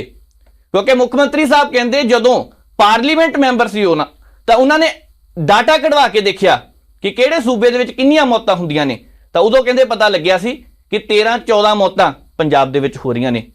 ਇਹ ਸ਼ਰਮ ਵਾਲੀ ਗੱਲ ਸੀ, ਇਹ ਰੋਕਿਆ ਜਾ ਸਕਦਾ, ਚਿੰਤਾ ਵਾਲੀ ਗੱਲ ਸੀ, ਪਰ ਇੱਧਰ ਧਿਆਨ ਨਹੀਂ ਦਿੱਤਾ ਗਿਆ। ਹੁਣ ਜੇਕਰ ਸਰਕਾਰ ਧਿਆਨ ਦੇਣ ਲੱਗੀ ਹੈ, ਚੰਗੀ ਗੱਲ ਹੈ। ਵੈਸੇ ਇੱਕ ਹੋਰ ਚੀਜ਼ ਹੈ, ਇਹਨਾਂ ਵਿੱਚ ਥੋੜਾ ਜਿਹਾ ਦੋਸ਼ ਨਾ ਲੋਕਾਂ ਦਾ ਵੀ ਹੁੰਦਾ। ਜਦੋਂ ਚਲਾਨ ਕੱਟ ਦਿੱਤੇ ਜਾਂਦੇ ਨਾ ਤਾਂ ਫਿਰ ਫੋਨ ਕੀਤਾ ਜਾਂਦਾ, ਭਾਜੀ ਸਾਡਾ ਚਲਾਨ ਕੱਟ ਹੋ ਗਿਆ, ਪੁਲਿਸ ਵਾਲੇ ਨੂੰ ਫੋਨ ਜਾਂਦਾ। ਕਾਨੂੰਨ ਨੂੰ ਆਪਣੇ ਤਰੀਕੇ ਨਾਲ ਵੀ ਕੰਮ ਨਹੀਂ ਕਰਨ ਦਿੱਤਾ ਜਾਂਦਾ। ਅਸੀਂ ਸਵਾਲ ਤਾਂ ਬਹੁਤ ਸਾਰੇ ਨੇ, ਅਸੀਂ ਕਾਨੂੰਨ ਨੂੰ ਲੈ ਕੇ ਸਮੇਂ-ਸਮੇਂ ਤੇ ਸਵਾਲ ਉਦੋਂ ਵੀ ਚੁੱਕਦੇ ਆ ਜਦੋਂ ਕਾਨੂੰਨ ਗਲਤ ਹੁੰਦਾ, ਪਰ ਅਸੀਂ ਵੀ ਕਾਨੂੰਨ ਦੇ ਵਿੱਚ ਰਹੀਏ, ਸਾਨੂੰ ਵੀ ਸਿੱਖਣਾ ਚਾਹੀਦਾ। ਕਿਉਂਕਿ ਜੇਕਰ ਅਸੀਂ ਫੋਨ ਕਰ ਦਿੰਦੇ ਆ, ਲੀਡਰਾਂ ਦੇ ਫੋਨ ਆ ਜਾਂਦੇ ਆ, ਤਾਂ ਉਸ ਵੇਲੇ ਕੰਮ ਵੀ ਖਰਾਬ ਹੋ ਜਾਂਦਾ। ਇਹ ਵੀ ਮੰਨਣ ਵਾਲੀ ਗੱਲ ਹੈ। ਤੇ ਜੇਕਰ ਹੁਣ ਹਰ ਵੇਲੇ ਉਹ ਫੋਰਸ ਜੋ ਨਵੀਂ ਬਣਾਈ ਜਾ ਰਹੀ ਹੈ ਸੜਕਾਂ ਤੇ ਰਹੇਗੀ ਤਾਂ ਹੋ ਸਕਦਾ ਹੈ ਹਾਦਸੇ ਘਟਣ। ਇੱਕ ਅੰਕੜਾ ਹੋ ਰਹੇ ਆ, ਪੰਜਾਬ ਦੇ ਵਿੱਚ 60% ਤੋਂ ਜ਼ਿਆਦਾ ਸੜਕ ਹਾਦਸਿਆਂ ਦੇ ਵਿੱਚ ਰੋਂਗ ਸਾਈਡ ਤੋਂ ਆਉਣਾ ਹੁੰਦਾ, ਓਵਰ ਸਪੀਡ ਦਾ ਹੋਣਾ ਹੁੰਦਾ। ਅੱਜ ਕੱਲ ਇੱਕ ਚੀਜ਼ ਹੋਰ ਸੋਚ ਵਿਚਾਰ ਕਰਨ ਵਾਲੀ ਹੈ ਕਿ ਜੀਟੀ ਰੋਡ ਦੇ ਉੱਪਰ ਪੰਜਾਬ ਪੁਲਿਸ ਦੇ ਕੁਝ ਮੁਲਾਜ਼ਮ ਉਹ ਡੱਬਾ ਜਿਹਾ ਲਾ ਕੇ ਖੜੇ ਹੁੰਦੇ, ਜਿਸ 'ਚ ਸਪੀਡ ਪਤਾ ਲੱਗ ਜਾਂਦੀ ਕਿੰਨੀ ਸਪੀਡ ਤੇ ਵਾਹਨ ਆਉਂਦਾ, ਪਰ ਨਾਲ ਦੀ ਨਾਲ ਕਿੰਨੀ ਸਪੀਡ ਹੋਣੀ ਚਾਹੀਦੀ ਹੈ, 70 ਦੀ, 80 ਦੀ, 50 ਦੀ, ਬਹੁਤ ਘੱਟ ਥਾਵਾਂ ਤੇ ਲਿਖਿਆ, ਲੋਕਾਂ ਨੂੰ ਪਤਾ ਨਹੀਂ ਲੱਗਦਾ। ਤੇ ਜਦੋਂ ਰੋਡ ਸਾਫ਼ ਹੋਵੇ, ਐਕਸੀਲੇਟਰ ਤੇ ਪੈਰ ਹੁੰਦਾ, ਗੱਡੀ 100-120 ਤੇ ਆਰਾਮ ਨਾਲ ਜਾਂਦੀ ਹੈ। ਫਿਰ 2 ਘਟਨਾਵਾਂ ਵਾਪਰ ਸਕਦੀਆਂ ਨੇ। ਜਦੋਂ ਰੋਕਣ ਦੀ ਕੋਸ਼ਿਸ਼ ਕਰਦੇ ਆ ਤਾਂ ਗੱਡੀ ਤੇਜ਼ ਰਫ਼ਤਾਰ 'ਚ ਜਦੋਂ ਕਿਸੇ ਨੂੰ ਰੋਕਣੀ ਉੱਪਰ ਵੀ ਚੜ ਸਕਦੀ ਹੈ। ਬਹੁਤ ਸਾਰੀਆਂ ਘਟਨਾਵਾਂ ਜਿਹੜੀਆਂ ਹੋ ਸਕਦੀਆਂ ਨੇ, ਇੱਧਰ ਵੀ ਧਿਆਨ ਦੇਣ ਦੀ ਜ਼ਰੂਰਤ ਆ। ਬਾਕੀ ਜਿਹੜਾ ਕਦਮ ਚੁੱਕਿਆ ਉਹ ਚੰਗਾ। ਅਗਲੇ ਪਾਸੇ ਗੱਲ ਮਾਨਯੋਗ ਮੁੱਖ ਮੰਤਰੀ ਸਾਹਿਬ ਜਦੋਂ ਕਰਦੇ ਨੇ ਤਾਂ ਜੇਲ੍ਹਾਂ ਦੀ ਗੱਲ ਕੀਤੀ ਜਾਂਦੀ ਹੈ। ਪੰਜਾਬ ਦੇ ਵਿੱਚ ਜੇਲ੍ਹਾਂ ਨੂੰ ਲੈ ਕੇ ਸਮੇਂ-ਸਮੇਂ ਤੇ ਬਹੁਤ ਤਰ੍ਹਾਂ ਦੇ ਸਵਾਲ ਖੜੇ ਹੋਏ। ਜੇਲ੍ਹਾਂ ਦੇ ਵਿੱਚ ਨਸ਼ਾ ਜਾਂਦਾ ਰਿਹਾ ਪਿਛਲੀਆਂ ਸਰਕਾਰਾਂ ਵੇਲੇ ਵੀ, ਹੁਣ ਵੀ ਕੁਝ ਥਾਵਾਂ ਤੇ ਖਬਰਾਂ ਆਈਆਂ। ਅੰਮ੍ਰਿਤਸਰ ਦੇ ਵਿੱਚ ਇੱਕ ਮੈਡੀਕਲ ਅਫਸਰ ਅੰਦਰ ਨਸ਼ਾ ਪਹੁੰਚਾ ਰਿਹਾ ਸੀ, ਗ੍ਰਿਫਤਾਰ ਕੀਤਾ, ਚੰਗੀ ਗੱਲ ਹੈ। ਪ੍ਰਸ਼ਾਸਨ ਦੇ ਵਿੱਚੋਂ ਕੁਝ ਪੁਲਿਸ ਮੁਲਾਜ਼ਮ ਅੰਦਰ ਨਸ਼ਾ ਪਹੁੰਚਾ ਰਹੇ ਸੀ। ਐਦਾਂ ਦੀਆਂ ਕਾਲੀਆਂ ਭੇਡਾਂ ਦੇ ਖਿਲਾਫ ਕਾਰਵਾਈ ਹੋਣੀ ਚਾਹੀਦੀ ਹੈ। ਪਰ ਇਹ ਸਾਰਾ ਨੈਟਵਰਕ ਚੱਲਦਾ ਕਿਵੇਂ ਪਿਆ? ਅੰਦਰ ਫੋਨ ਪਹੁੰਚਾਉਣ ਦਾ ਕੰਮ ਕੌਣ ਕਰਦਾ? ਅੱਧੀ ਰਾਤ ਨੂੰ ਕੋਈ ਉੱਪਰੋਂ ਦੀ ਸਿੱਟ ਦਿੰਦਾ। ਸੁਰੱਖਿਆ ਮੁਲਾਜ਼ਮ ਉੱਥੇ ਲੱਗੇ ਹੋਏ ਨੇ ਤਾਂ ਵਿਚਾਰ ਕਰਨ ਵਾਲੀ ਗੱਲ ਹੈ। ਜਦੋਂ ਕਾਂਗਰਸ ਦੀ ਸਰਕਾਰ ਸੀ ਤਾਂ ਉਸ ਵੇਲੇ ਸੁਖਜਿੰਦਰ ਸਿੰਘ ਸੁੱਖੀ ਰੰਧਾਵਾ, ਉਹਨਾਂ ਦੇ ਕੋਲ ਮਹਿਕਮਾ ਸੀ ਜੇਲ੍ਹ ਮੰਤਰੀ, ਕਹਿੰਦੇ ਹਾਈ ਪ੍ਰੋਫਾਈਲ ਜੇਲ੍ਹਾਂ ਬਣਾਵਾਂਗੇ। ਕੁਝ ਕੁ ਥਾਵਾਂ ਤੇ ਹੋ ਸਕਦਾ ਬਣੀਆਂ ਵੀ ਹੋਣ, ਪਰ ਕੀ ਉਸ ਵੇਲੇ ਇਹ ਸਾਰਾ ਕੰਮ ਰੁਕ ਗਿਆ? ਮੌਜੂਦਾ ਸਮੇਂ ਦੇ ਦੌਰਾਨ ਜੇਲ੍ਹ ਮੰਤਰੀ ਸਾਹਿਬ ਵੀ ਇਹੀ ਗੱਲ ਕਰਦੇ ਆ ਕਿ ਅਸੀਂ ਵੀ ਕਾਰਵਾਈ ਕਰਾਂਗੇ, ਕਾਰਵਾਈ ਕੀਤੀ ਵੀ ਜਾ ਰਹੀ ਹੈ, ਪਰ ਫੋਨ ਅਜੇ ਵੀ ਕੁਝ ਕੁ ਜੇਲ੍ਹਾਂ ਤੋਂ ਮਿਲ ਰਹੇ ਨੇ। ਲੁਧਿਆਣੇ ਵਾਲੀ ਜੇਲ੍ਹ ਨੂੰ ਹੁਣ ਹਾਈ ਪ੍ਰੋਫਾਈਲ ਬਣਾਉਣਾ ਚੰਗੀ ਗੱਲ ਹੈ, ਇਹ ਬਣਨੀ ਚਾਹੀਦੀ ਹੈ। ਕਿਉਂਕਿ ਜਿਸ ਹਿਸਾਬ ਨਾਲ ਘਟਨਾਵਾਂ ਵੱਧਦੀਆਂ ਨੇ, ਜਿਸ ਹਿਸਾਬ ਦੇ ਨਾਲ ਕੁਝ ਕੁ ਖਤਰਨਾਕ ਗੈਂਗਸਟਰਾਂ ਦੀ ਸੂਚੀ ਵਿੱਚ ਆਉਂਦੇ ਨੇ ਗੈਂਗਸਟਰ, ਉਹਨਾਂ ਨੂੰ ਅਲੱਗ ਰੱਖਣਾ, ਇੱਕ ਵੱਖਰੀ ਜੇਲ੍ਹ ਬਣਾਈ ਜਾਵੇਗੀ ਜਾਂ ਕੀ ਹੈ? ਮਾਨ ਸਾਹਿਬ ਨੇ ਇਸ ਬਾਰੇ ਵੀ ਕੀਤੀ ਹੈ, ਕੀ ਕਹਿੰਦੇ ਨੇ ਆਓ ਦੇਖਦੇ ਹਾਂ। ਪਹਿਲਾਂ ਕੀ ਹੁੰਦਾ ਸੀਗਾ ਅਮਰੀਕਾ ਕੈਨੇਡਾ ਦੇ ਵਿੱਚ? ਕੀ ਹੈ, ਜੇ ਤੁਹਾਡੀ ਗੱਡੀ ਖਰਾਬ ਹੋ ਗਈ ਨਾ, ਪਿੱਛੋਂ ਪੁਲਿਸ ਦੀ ਕਾਰ ਆ ਗਈ, ਬੰਦੇ ਦੇ ਸਾਹ ਆ ਜਾਂਦਾ ਹੈ ਵੀ ਚਲੋ ਹੁਣ ਪੁਲਿਸ ਆ ਗਈ, ਆਪੇ ਹੁਣ ਕੋਈ ਨਾ ਕੋਈ ਪ੍ਰਬੰਧ ਕਰਨਗੇ ਮੇਰੇ ਜਾਣ ਦਾ। ਆਪਣੇ ਉਲਟਾ ਹੁੰਦਾ ਸੀ, ਗੱਡੀ ਖਰਾਬ ਹੋ ਗਈ, ਉਧਰ ਪੁਲਿਸ ਦੀ ਗੱਡੀ ਆ ਗਈ, ਬੰਦਾ ਕਹਿੰਦਾ ਯਾਰ ਪਤਾ ਨਹੀਂ ਕਿਹਦਾ ਮੂੰਹ ਦੇਖ ਕੇ ਤੁਰੇ ਸਵੇਰੇ। ਇੱਕ ਤਾਂ ਪਹਿਲੀ ਵਿਪਤਾ ਪਈ ਹੋਈ ਸੀ, ਉੱਤੋਂ ਇਹ ਆ ਗਏ, ਵਿਪਤਾ ਮੰਨਿਆ ਜਾਂਦਾ ਸੀ। ਹੁਣ ਆਪਣੀ ਧੀਆਂ ਪੁੱਤ ਨੇ ਵੀ, ਆਪਣੀ ਚਾਚੇ ਤਾਏ ਨੇ, ਇਹ ਲੋਕਾਂ ਦਾ ਤੇ ਪੁਲਿਸ ਦਾ ਆਪਸ ਦੇ ਵਿੱਚ ਸਹਿਯੋਗ ਤੇ ਪਿਆਰ ਬਣਿਆ ਰਹਿਣਾ ਚਾਹੀਦਾ। ਅਸੀਂ ਤਾਂ ਇਹਨਾਂ ਨੂੰ ਇੱਕ ਜਿੱਦਾਂ ਜਨਮ ਦਿਨ ਹੁੰਦਾ ਉਹਨੂੰ ਸ਼ਾਨਦਾਰ, ਇਹਨਾਂ ਦੇ ਘਰੇ ਜਨਮ ਦਿਨ ਦੀਆਂ ਵਧਾਈਆਂ ਦਾ ਕਾਰਡ ਜਾਂਦਾ ਹੈ ਹਰੇਕ ਪੁਲਿਸ ਵਾਲੇ ਦੇ ਜਨਮ ਦਿਨ ਵਾਲੇ ਦਿਨ। ਅਸੀਂ ਸਾਰੇ ਪੁਲਿਸ ਦੇ ਜਨਮ ਦਿਨ ਲੈ ਕੇ ਮੇਰੇ ਦੁਆਰਾ ਸਾਈਨ ਕੀਤਾ ਤੇ ਡੀਜੀਪੀ ਦੁਆਰਾ ਸਾਈਨ ਕੀਤਾ ਹੋਇਆ, ਤੇ ਉਹ ਜਾ ਕੇ ਬੱਚੇ ਫਿਰ ਅਗਲੇ ਦਿਨ ਦਿਖਾਉਂਦੇ ਨੇ ਕਿ ਮੇਰੇ ਪਾਪਾ ਨੂੰ ਸਾਡੇ ਪੁਲਿਸ ਡਿਪਾਰਟਮੈਂਟ ਵੱਲੋਂ ਤੇ ਮੁੱਖ ਮੰਤਰੀ ਵੱਲੋਂ ਕਾਰਡ ਆਇਆ ਦਾ ਜਨਮ ਦਿਨ ਦਾ, ਵੀ ਪਾਪਾ ਬਹੁਤ ਵਧੀਆ ਕੰਮ ਕਰ ਰਹੇ ਨੇ ਪੁਲਿਸ ਦੇ ਵਿੱਚ। ਜਵਾਕਾਂ ਦਾ ਹੌਸਲਾ ਵੱਧਦਾ। ਨਹੀਂ ਤਾਂ ਪਹਿਲਾਂ ਚੋਰੀਆਂ ਮਨਾਉਂਦੇ ਸੀ, ਇਹ ਛੁੱਟੀ ਮਿਲਦੀ ਨਹੀਂ, ਇੱਕ ਦੂਜੇ ਨਾਲ ਬਦਲਾਉਂਦੇ ਸੀ ਵੀ ਤੂੰ ਅੱਜ ਮੇਰੀ ਥਾਂ ਤੇ ਕਰ ਲੈ ਡਿਊਟੀ, ਮੈਂ ਜਵਾਕਾਂ ਜਨਮ ਦਿਨ ਮਨਾ ਲਾਂ। ਔਰ ਜਨਮ ਦਿਨ ਦਾ ਮਨਾ ਲੈਂਦਾ, ਜਨਮ ਦਿਨ ਮਨਾਉਣ ਵੇਲੇ ਉਹਦੀ ਫੋਟੋ ਨਹੀਂ ਪਾ ਸਕਦੇ ਫੇਸਬੁੱਕ ਤੇ, ਕਿਉਂਕਿ ਪਤਾ ਲੱਗ ਜੂ ਤੂੰ ਕਿੱਥੇ ਸੀ ਤੇ ਤਾਂ ਡਿਊਟੀ ਸੀ। ਚੋਰੀਆਂ ਜਨਮ ਦਿਨ ਮਨਾਉਣ ਲੱਗ, ਦੱਸੋ ਕਿਹੜੀ ਗੱਲ ਹੈ ਯਾਰ। ਇਹਨਾਂ ਨੂੰ ਵੀ ਸਮਾਜਿਕ ਜੀਵਨ ਚਾਹੀਦਾ ਹੈ, ਇਹ ਵੀ ਇਨਸਾਨ ਨੇ। ਸੋ ਅਸੀਂ ਸਾਰਿਆਂ ਨੂੰ ਇਕੱਠੇ ਲੈ ਕੇ ਚੱਲਾਂਗੇ। ਜੇ ਤੁਸੀਂ ਮੇਰੀ ਇਸ ਗੱਲ ਨਾਲ ਸਹਿਮਤ ਹੋ, ਇੱਕ ਵਾਰੀ ਤਾੜੀਆਂ ਮਾਰ ਕੇ ਹੌਸਲਾ ਇਹਨਾਂ ਦਾ ਵਧਾ। ਜਦੋਂ ਆਪਾਂ ਸੁੱਤੇ ਪਏ ਹੁੰਦੇ ਆ ਏਸੀ ਲਾ ਕੇ, ਉਦੋਂ ਇਹ ਸੜਕਾਂ ਤੇ ਡਿਊਟੀ ਕਰ ਰਹੇ ਹੁੰਦੇ ਨੇ ਤਾਂ ਕਿ ਆਪਣੀ ਨੀਂਦ ਡਿਸਟਰਬ ਨਾ ਹੋਵੇ। ਜਦੋਂ ਆਪਾਂ ਹੀਟਰ ਲਾ ਕੇ ਸੁੱਤੇ ਪਏ ਹੁੰਦੇ ਆ ਸਰਦੀਆਂ 'ਚ, ਇਹ ਧੁੰਦ 'ਚ ਖੜੇ ਡਿਊਟੀ ਕਰ ਰਹੇ ਹੁੰਦੇ ਨੇ। ਜਦੋਂ ਆਪਾਂ ਦੀਵਾਲੀ ਵਾਲੇ ਦਿਨ ਪਟਾਕੇ ਚਲਾ ਰਹੇ ਹੁੰਦੇ, ਇਹਨਾਂ ਦੀ ਡਿਊਟੀ ਸਖਤ ਹੁੰਦੀ ਹੈ। ਉਹਦੇ 15 ਅਗਸਤ ਨੂੰ ਆਪਣੇ ਕੋਲ ਛੁੱਟੀ ਹੁੰਦੀ ਹੈ, ਇਹਨਾਂ ਦੀ ਡਿਊਟੀ ਸਖਤ ਹੁੰਦੀ ਹੈ। ਸੋ ਇਹਨਾਂ ਦੇ ਪਰਿਵਾਰਾਂ, ਇਹਨਾਂ ਦੇ ਬੱਚਿਆਂ ਨੂੰ ਵੀ ਪ੍ਰੋਪਰ ਤਰੀਕੇ ਨਾਲ ਮਿਲਣ ਦਾ ਸਮਾਂ ਮਿਲਣਾ ਚਾਹੀਦਾ। ਜ਼ਿੰਮੇਵਾਰੀ, ਹਾਂ ਡਿਊਟੀ ਸਖਤ ਹੈ, ਕਰ ਵੀ ਰਹੇ ਨੇ, ਤਾਂ ਇਹਨਾਂ ਦੀ ਡਿਊਟੀ ਥੋੜੀ ਜਿਹੀ ਇਸ ਤਰ੍ਹਾਂ ਦੀ ਕਰ ਦਿਓ ਕਿ ਉਸ ਡਿਊਟੀ ਨੂੰ ਬਹੁਤ ਵਧੀਆ ਤਰੀਕੇ ਨਾਲ ਕਰਨ, ਨਾ ਕਿ ਅੱਧਾ ਕੰਮ ਆ ਹੋ ਗਿਆ, ਅੱਧਾ ਉਹ ਹੋ ਗਿਆ, ਇਹ ਨਾ ਹੋਵੇ। ਤੇ ਬਾਕੀ ਸਰਕਾਰ ਵੱਲੋਂ ਬਹੁਤ ਵੱਡੀਆਂ ਵੱਡੀਆਂ ਯੋਜਨਾਵਾਂ ਆ ਰਹੀਆਂ ਨੇ, ਬਹੁਤ ਵੱਡੀਆਂ ਖੁਸ਼ਖਬਰੀਆਂ ਮੁਲਾਜ਼ਮਾਂ ਨੂੰ। ਕੱਲ ਨੂੰ ਕੈਬਨਿਟ ਹੈ ਮਾਨਸਾ, ਉੱਥੇ ਫੈਸਲੇ ਹੋਣਗੇ ਮੁਲਾਜ਼ਮਾਂ ਨਾਲ ਸੰਬੰਧਿਤ, ਬਹੁਤ ਖੁਸ਼ਖਬਰੀਆਂ ਆਉਣਗੀਆਂ, ਚੰਗੀਆਂ ਖਬਰਾਂ ਆਉਣਗੀਆਂ। ਅਸੀਂ ਕਿਹਾ ਕਿ ਸਰਕਾਰ ਤੁਹਾਡੇ ਦੁਆਰ, ਅਸੀਂ ਕੈਬਨਿਟ ਕੀਤੀ ਇੱਕ ਲੁਧਿਆਣੇ, ਇੱਕ ਕੀਤੀ ਜਲੰਧਰ, ਹੁਣ ਕਰ ਰਹੇ ਹਾਂ ਮਾਨਸਾ। ਅੱਗੇ ਬਾਰੀ ਸਾਰੇ ਪੰਜਾਬ ਜਾਇਆ ਕਰਾਂਗੇ। ਕੈਬਨਿਟ ਪੂਰੇ ਸਾਰੇ ਮੰਤਰੀ ਆਪਣੇ ਅਧਿਕਾਰੀਆਂ ਸਮੇਤ ਉੱਥੇ ਰਹਿਣਗੇ। ਆਲੇ ਦੁਆਲੇ ਦੇ ਪਿੰਡਾਂ ਦੇ ਲੋਕ ਉੱਥੇ ਆ ਕੈਬਨਿਟ ਤੋਂ ਬਾਅਦ ਮਿਲਣ, ਸਮੱਸਿਆਵਾਂ ਉੱਥੇ ਹੀ ਦੱਸਣ, ਨਾਲ ਦੀ ਨਾਲ ਉੱਥੇ ਹੀ ਹੱਲ ਹੋਣ। ਜਦੋਂ ਵੋਟਾਂ ਪੈਂਦੀਆਂ ਹੁੰਦੀਆਂ ਨੇ, ਉਹ ਤਾਂ ਅਸੀਂ ਡੋਰ ਟੂ ਡੋਰ ਵੀ ਜਾਂਦੇ ਆ। ਜੋ ਜਿੱਤ ਜਾਂਦੇ ਆ ਕਹਿੰਦੇ ਚੰਡੀਗੜ੍ਹ ਆ ਜਾਓ। ਕਿਉਂ ਚੰਡੀਗੜ੍ਹ ਕਿਉਂ ਆਈਏ ਬਈ? ਤੁਹਾਡੇ ਕੋਲੇ ਚੰਡੀਗੜ੍ਹ ਚੱਲ ਕੇ ਆਊਗਾ। ਮੈਂ ਵਾਅਦਾ ਕੀਤਾ ਸੀ ਕਿ ਪਿੰਡਾਂ ਤੋਂ, ਕਸਬਿਆਂ ਚੋਂ, ਸ਼ਹਿਰਾਂ ਚੋਂ ਚੱਲੂਗੀ ਸਰਕਾਰ। ਪਹਿਲੇ ਦਿਨ ਮੈਂ ਬੋਲਿਆ ਸੀ ਜੋ ਛੱਤ ਦੇ ਉੱਤੋਂ ਸੰਗਰੂਰ ਵਾਲੇ ਘਰ। ਸੋ ਤੁਹਾਡੇ ਕੋਲੇ ਸਰਕਾਰ ਆਊਗਾ, ਸਰਕਾਰ ਤੁਹਾਡੇ ਦੁਆਰ। ਪਹਿਲਾਂ ਪਤਾ ਹੀ ਨਹੀਂ ਲੱਗਦਾ ਸੀ ਫੈਸਲੇ ਕੀ ਹੋ ਗਏ, ਕੀ ਹੁੰਦੀ ਹੈ ਕੈਬਨਿਟ, ਪਤਾ ਹੀ ਨਹੀਂ ਸੀ ਕਿਸੇ ਨੂੰ। ਹੁਣ ਦੱਸਿਆ ਵੀ ਭਾਈ ਕੈਬਨਿਟ 'ਚ ਫੈਸਲਾ ਜਿਹੜਾ ਹੋ ਗਿਆ ਇਹਦਾ ਮਤਲਬ ਕਾਨੂੰਨ ਬਣੂਗਾ ਉਹ। ਸੋ ਬਾਕੀ ਉਹਨਾਂ ਦਾ ਤੁਸੀਂ ਗੁੱਸਾ ਨਾ ਕਰਿਆ ਕਰੋ, ਤੁਰੇ ਫਿਰਨ ਦੋ ਉਹਨਾਂ ਨੂੰ। ਹੋਰ ਕੀ ਕਰਨ ਫਿਰ? ਜੋ ਲੋਕ ਤਾਂ ਜੱਫੀਆਂ ਪਾਉਂਦੇ ਨੇ, ਆਪਸ ਹੀ ਪਾਉਣਗੇ ਫਿਰ ਉਹਨੂੰ। ਲੋਕ ਤਾਂ ਲੱਗਦੇ ਨੇ ਨੇੜੇ ਇਹਨਾਂ ਦੇ, ਕਰੀ ਜਾਣ ਤੁਹਾਨੂੰ ਜੋ ਕਰ।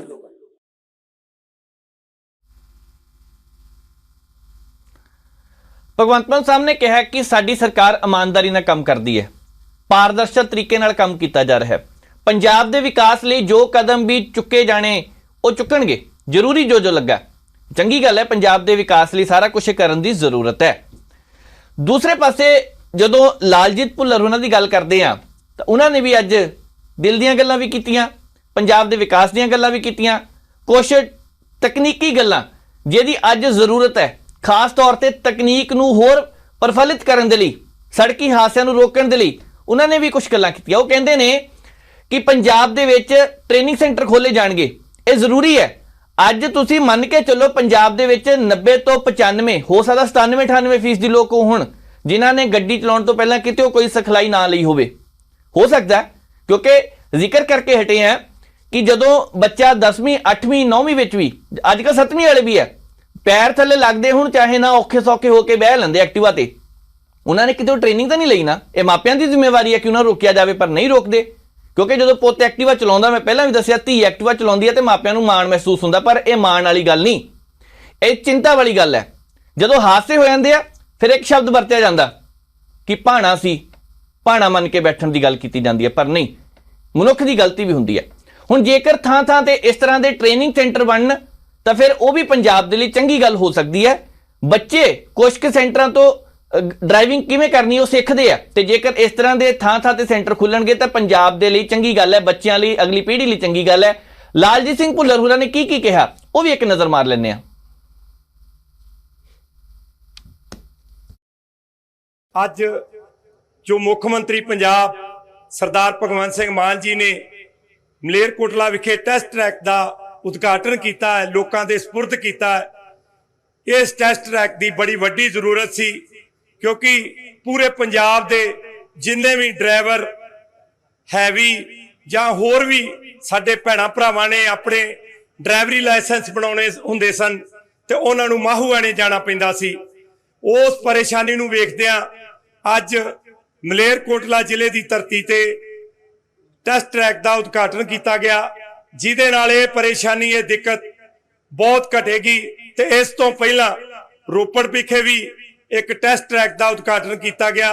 ਉਹਦੇ ਬਾਅਦ ਮੁੱਖ ਮੰਤਰੀ ਸਰਦਾਰ ਭਗਵੰਤ ਸਿੰਘ ਮਾਨ ਜੀ ਨੂੰ ਬੇਨਤੀ ਕਰਕੇ ਪੰਜਾਬ ਦੇ ਵੱਖ-ਵੱਖ ਇਲਾਕਿਆਂ ਦੇ ਵਿੱਚ ਇਹ ਟੈਸਟ ਟਰੈਕ ਬਣਵਾਏ ਜਾਣਗੇ, ਤਾਂ ਜੋ ਹੈਵੀ ਲਾਇਸੈਂਸ ਬਣਾਉਣ ਲਈ ਲੋਕਾਂ ਨੂੰ ਖੱਜਲ ਖਰਾਬੀ ਦਾ ਸਾਹਮਣਾ ਨਾ ਕਰਨਾ ਪਵੇ ਤੇ ਇੱਕ 2-250 ਕਿਲੋਮੀਟਰ ਦਾ ਜਿਹੜਾ ਪੰਧ ਤੈਅ ਕਰਨਾ ਪੈਂਦਾ ਉਹ ਪੰਧ ਨਾ ਤੈਅ ਕਰਨਾ ਪਵੇ।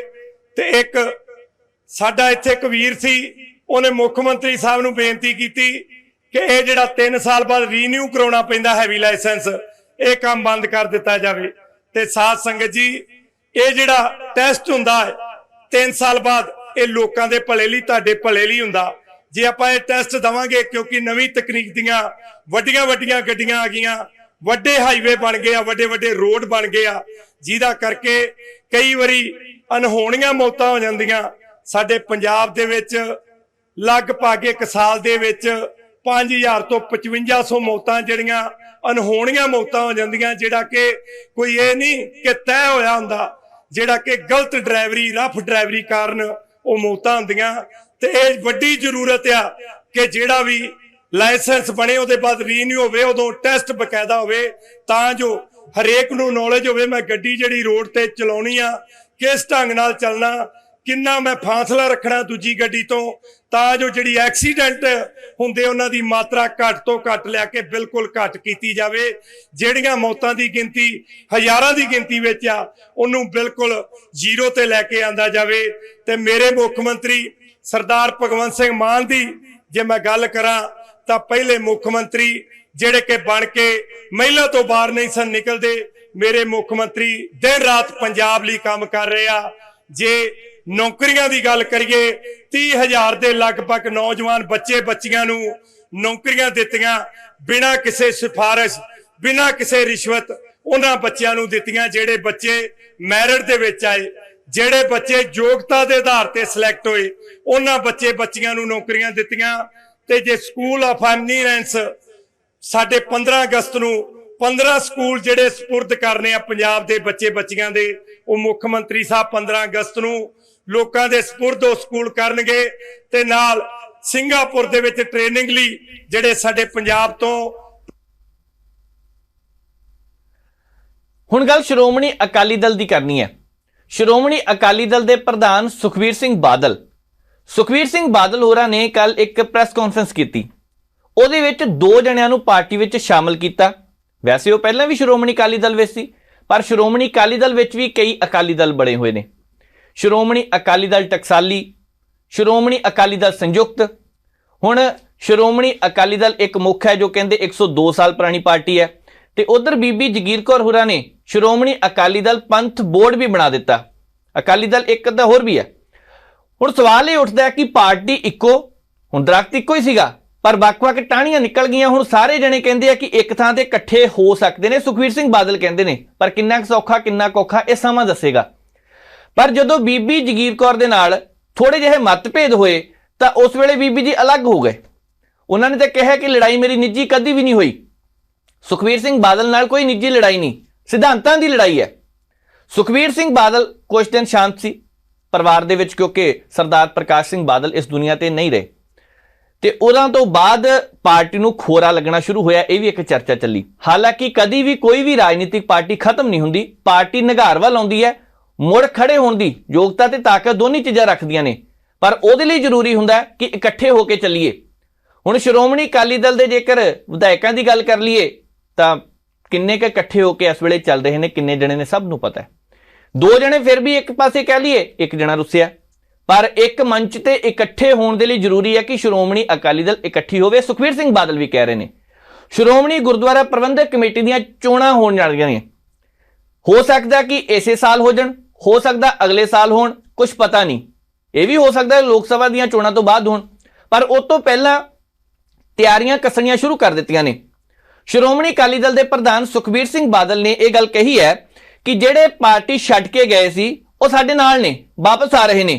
2 ਜਣਿਆਂ ਦਾ ਉਹਨਾਂ ਨੇ ਜ਼ਿਕਰ ਕੀਤਾ ਹੈ, ਇੱਕ ਤਾਂ ਸਰਦਾਰ ਹਰਪਾਲ ਸਿੰਘ ਜੱਲਾ ਪਾਇਲ ਤੋਂ ਤੇ ਦੂਸਰੇ ਅਮਰੀਕ ਸਿੰਘ ਅੰਬਾਲਾ ਤੋਂ। ਹੁਣ ਇਹ ਸ਼੍ਰੋਮਣੀ ਗੁਰਦੁਆਰਾ ਪ੍ਰਬੰਧਕ ਕਮੇਟੀ ਦੇ ਮੈਂਬਰ ਸੀ, ਬੀਬੀ ਜਗੀਰ ਕੌਰ ਵਾਲੇ ਪਾਸੇ ਚਲ ਗਏ, ਪਰ ਮੁੜ ਕੇ ਹੁਣ ਸ਼੍ਰੋਮਣੀ ਅਕਾਲੀ ਦਲ ਦੇ ਨਾਲ ਵਾਪਸ ਆ ਕੇ ਖੜੇ ਹੋ ਗਏ ਨੇ।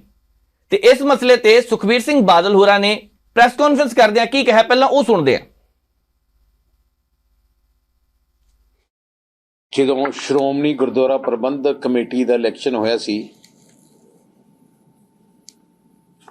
ਬੀਬੀ ਜਗੀਰ ਕੌਰ ਜੀ ਇਲੈਕਸ਼ਨ ਖੜੇ ਹੋਏ ਸੀ। ਉਹਨਾਂ ਨੂੰ ਪੂਰੀ ਸਪੋਰਟ ਬੀਜੇਪੀ ਤਰਫੋਂ ਸਾਰੇ ਇਕੱਠੇ ਹੋ ਕੇ ਉਹ ਲੱਗੇ ਸੀ।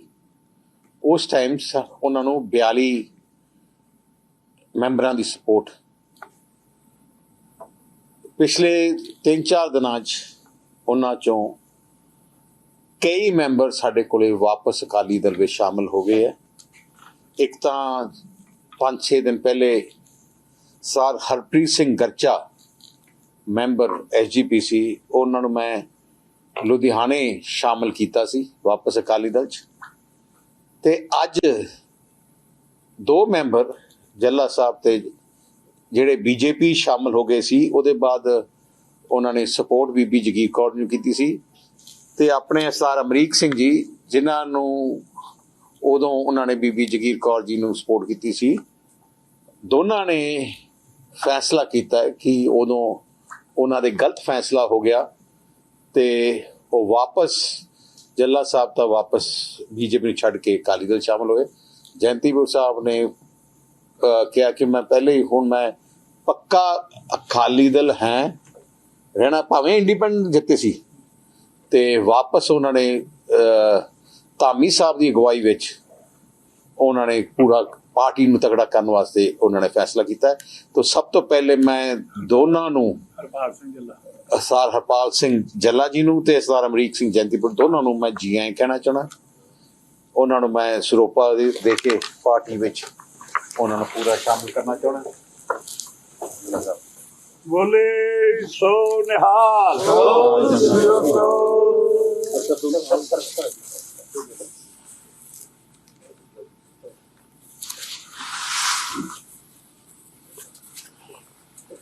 ਇਹ ਹਲਕਾ ਦਰਾ ਹੈ ਤੋਂ ਹਲਕਾ ਦਰਾ। ਸ਼੍ਰੋਮਣੀ ਅਕਾਲੀ ਦਲ ਖਾਲਸਾ ਪੰਥ ਦੀ ਨੁਮਾਇੰਦਾ ਜਥੇਬੰਦੀ ਹੈ। ਪਿਛਲੇ SGPC ਇਲੈਕਸ਼ਨ 'ਚ ਆ ਜਿੰਨੀਆਂ ਨੈਸ਼ਨਲ ਪਾਰਟੀਆਂ, ਜਿਹੜੇ ਪੰਥ ਵਿਰੋਧੀ ਤਾਕਤਾਂ ਇਕੱਠੀਆਂ ਹੋ ਗਈਆਂ ਸੀ, ਜਿਨ੍ਹਾਂ ਨੇ ਬੀਬੀ ਜੀ ਨੂੰ ਅੱਗੇ ਕਰਕੇ ਉਹਨਾਂ ਨੇ ਪੰਥ ਨੂੰ ਦੋ ਫੜ ਕਰਨ ਦੀ ਕੋਸ਼ਿਸ਼ ਕੀਤੀ। ਪਰ ਮੈਂ ਸਾਰਿਆਂ ਨੂੰ ਵਧਾਈ ਦੇਣਾ, ਸਾਰੇ ਮੈਂਬਰਾਂ ਨੂੰ, ਬੜੀ ਉਹਨਾਂ ਨੇ ਡਟ ਕੇ ਲੜਾਈ ਲੜੀ ਤੇ ਜਿੱਤ ਹਾਸਲ ਕੀਤੀ। ਅਗਲੇ ਥੋੜੇ ਦਿਨਾਂ 'ਚ ਤਕਰੀਬਨ 15-20 ਹੋਰ SGPC ਮੈਂਬਰ ਵਾਪਸ ਸ਼੍ਰੋਮਣੀ ਅਕਾਲੀ ਦਲ ਵਿੱਚ ਆ ਰਹੇ ਹਨ, ਕਿਉਂਕਿ ਉਹਨਾਂ ਨੇ ਦੇਖ ਲਿਆ ਕਿ ਆਹ ਜਿਹੜੀਆਂ ਤਾਕਤਾਂ ਹੈ, ਉਹਨਾਂ ਦੀ ਕੰਮ, ਉਹਨਾਂ ਤਾਕਤਾਂ ਦਾ ਗੁਰੂ ਘਰ ਦੀ ਸੇਵਾ ਨਹੀਂ ਹੈ। ਗੁਰੂ ਘਰ ਨੂੰ ਕਮਜ਼ੋਰ ਕਰਨਾ, ਖਾਲਸਾ ਪੰਥ ਨੂੰ ਕਮਜ਼ੋਰ ਕਰਨਾ ਹੈ। ਆਹ ਸਾਜ਼ਿਸ਼ਾਂ ਦੇ ਕੇ ਇਹਨਾਂ ਨੇ ਰਿਅਲਾਈਜ਼ ਕੀਤਾ ਹੈ ਕਿ ਆਪਣਾ ਘਰ ਹੀ ਅਕਾਲੀ ਦਲ ਹੈ। 102 ਸਾਲ ਪੁਰਾਣੀ ਪੰਥ ਦੀ ਨੁਮਾਇੰਦਾ ਜਥੇਬੰਦੀ ਹੈ। ਸੋ ਮੈਂ ਬਾਕੀ ਵੀ ਮੈਂਬਰਸ ਨੂੰ ਅਪੀਲ ਕਰਦਾ ਹੈ ਕਿ ਆਪਾਂ ਉਹਨਾਂ ਤਾਕਤਾਂ ਤੋਂ ਬਚੀਏ ਜਿਹੜੀਆਂ ਕੌਮ ਨੂੰ ਕਮਜ਼ੋਰ ਕਰਨਾ ਚਾਹੁੰਦੀਆਂ, ਤੇ ਆਪਾਂ ਸਮਝ ਲਈਏ ਕਿ ਉਹਨਾਂ ਤਾਕਤਾਂ ਦਾ ਨਿਸ਼ਾਨਾ ਗੁਰੂ ਘਰ ਦੀ ਸੇਵਾ ਨਹੀਂ, ਗੁਰੂ ਕਾਮ ਨੂੰ ਕਮਜ਼ੋਰ ਕਰਨਾ ਹੈ। ਤੇ ਮੈਂ ਅਪੀਲ ਕਰਦਾ ਸਾਰਿਆਂ ਨੂੰ, ਤੇ ਮੈਂ ਸਾਰੇ ਬਾਕੀ ਵੀ ਲੀਡਰ ਜੋ ਅਕਾਲੀ ਦਲ ਛੱਡ ਕੇ ਦੂਜੀਆਂ ਪਾਰਟੀਆਂ 'ਚ ਗਏ ਹੈ, ਉਹਨਾਂ ਨੂੰ ਅਪੀਲ ਕਰਦਾ ਹੈ, ਆਓ ਵਾਪਸ ਘਰ ਆਓ।